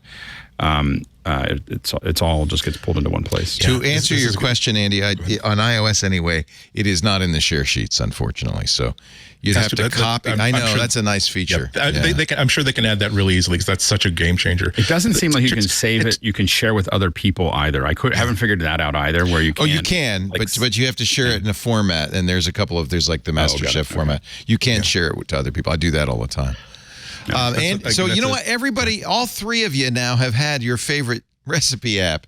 So I'm going to get them all in here. So you say Paprika. I'm with you on that, Alex. That's the one I use. Andy, you said, what did you use? Recipe Keeper. Which sounds like a fraudulent app, but is actually like a I think that's been around for a long time. I used to use MasterChef, and that actually was like so successful that it made a standard for recipe formats. It's copyright Tutor Span Limited. Tutor Span Limited. RecipeKeeperOnline.com. And I know, Jason Snell, you have one that you've recommended. What's your Mela? Mela, the one that is eggplant MELA in Spanish or something. Silvio Rizzi from Italy. Yeah. So there's, you know what? If obviously all three of you are cooks. Mela is at mela.recipes. I think you probably should try all three of these and pick the one you like. I just realized I was in a super rut for weekday cooking. Like I kick out the jams for the weekend, but on the weekdays, like, okay, let's put a pork cutlet in the sous vide and like heat up some rice or whatever.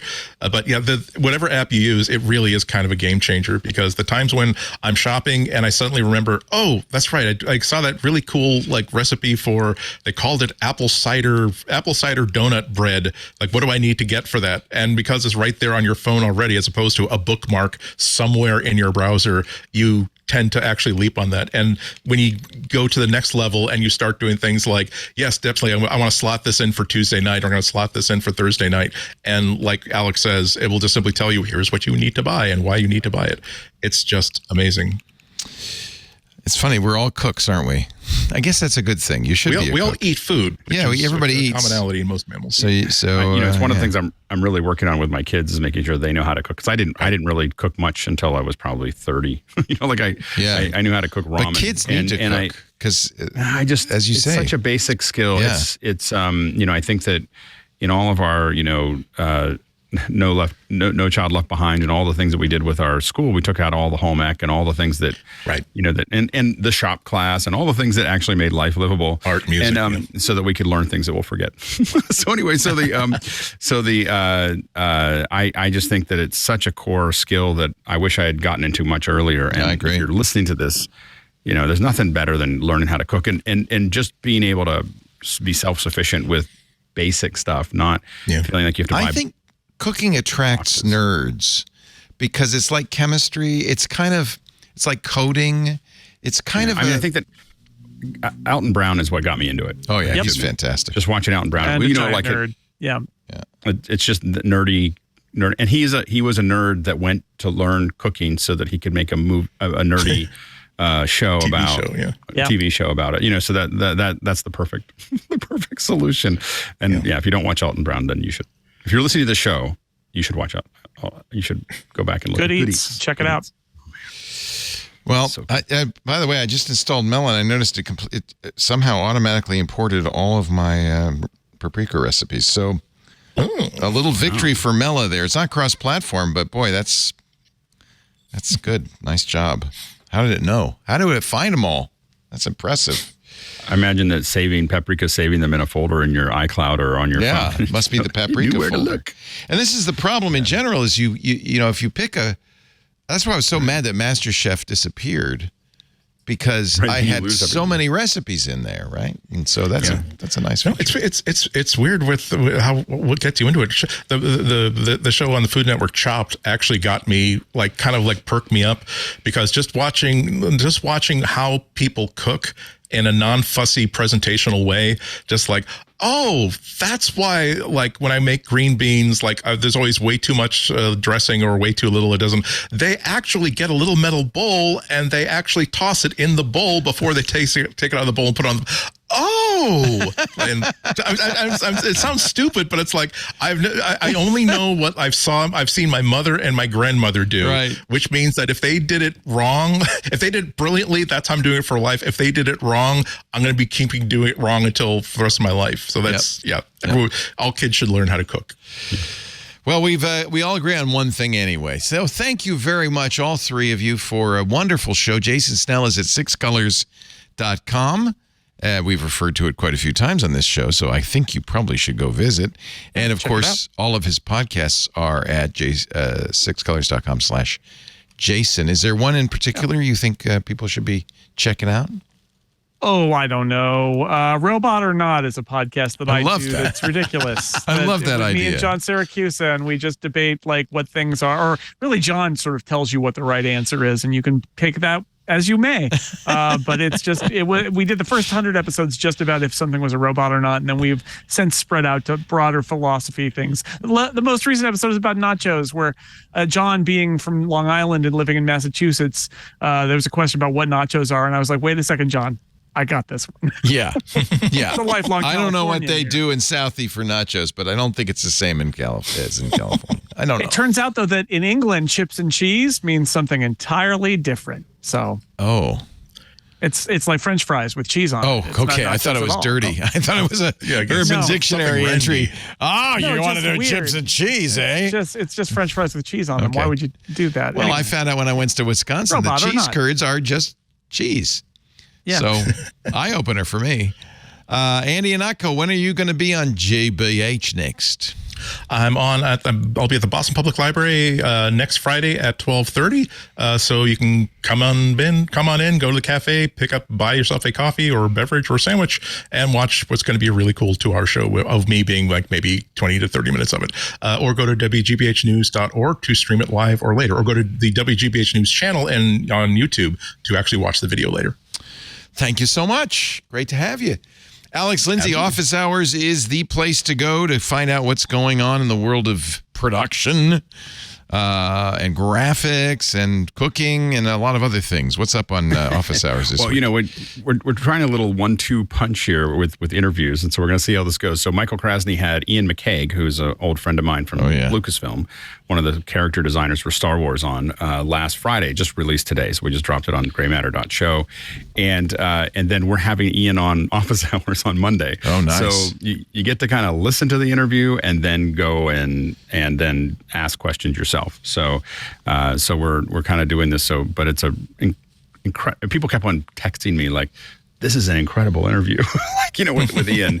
And so Ian McCaig is not just a great artist, but just the way he approaches life is pretty interesting. He'll say things to the side that you're just like kind of mind blowing. Wait a minute, you interviewed Geraldo? Geraldo Rivera, yeah. That must have been okay. interesting. Here's the funny thing. Yeah. I know you say it's interesting.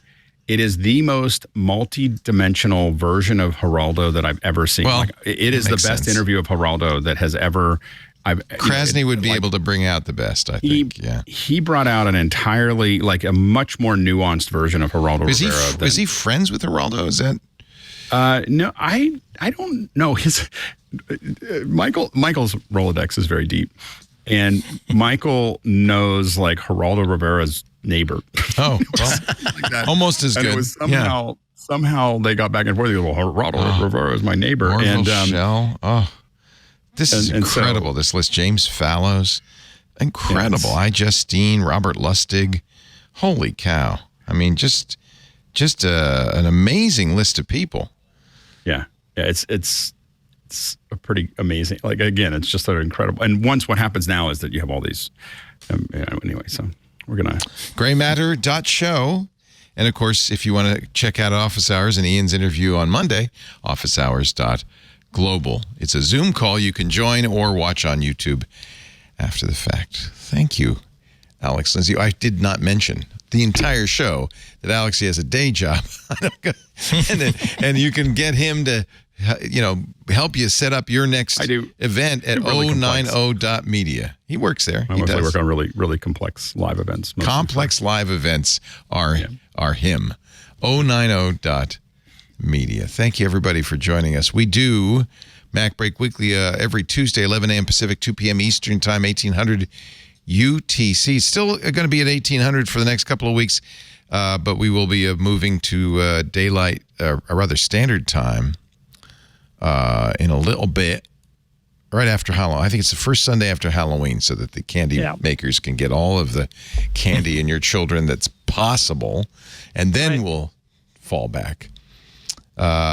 Anyway, it doesn't matter. Right now, it's 1800 UTC. You can watch or listen to the live stream at live.twit.tv, or you can also get on-demand versions of the show. You can go to the website for it, twit.tv/mbw.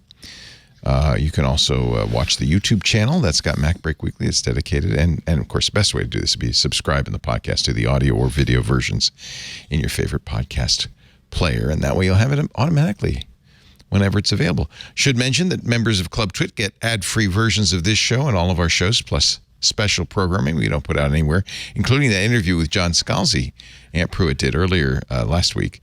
All you got to do is go to twit.tv/clubtwit, fork over $7 a month, and all this could be yours. Plus, and there's no price on this, the wonderful, warm, happy feeling you'd have in your heart knowing you're keeping Twit running, and that is very important to me too.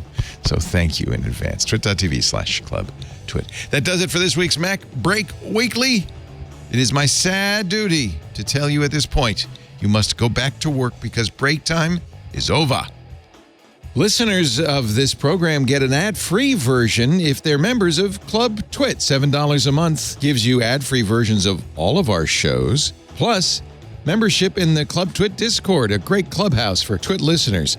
And finally, the Twit Plus feed with shows like Stacy's Book Club, The Untitled Linux Show, The Giz Fizz, and more. Go to twit.tv/clubtwit. And thanks for your support.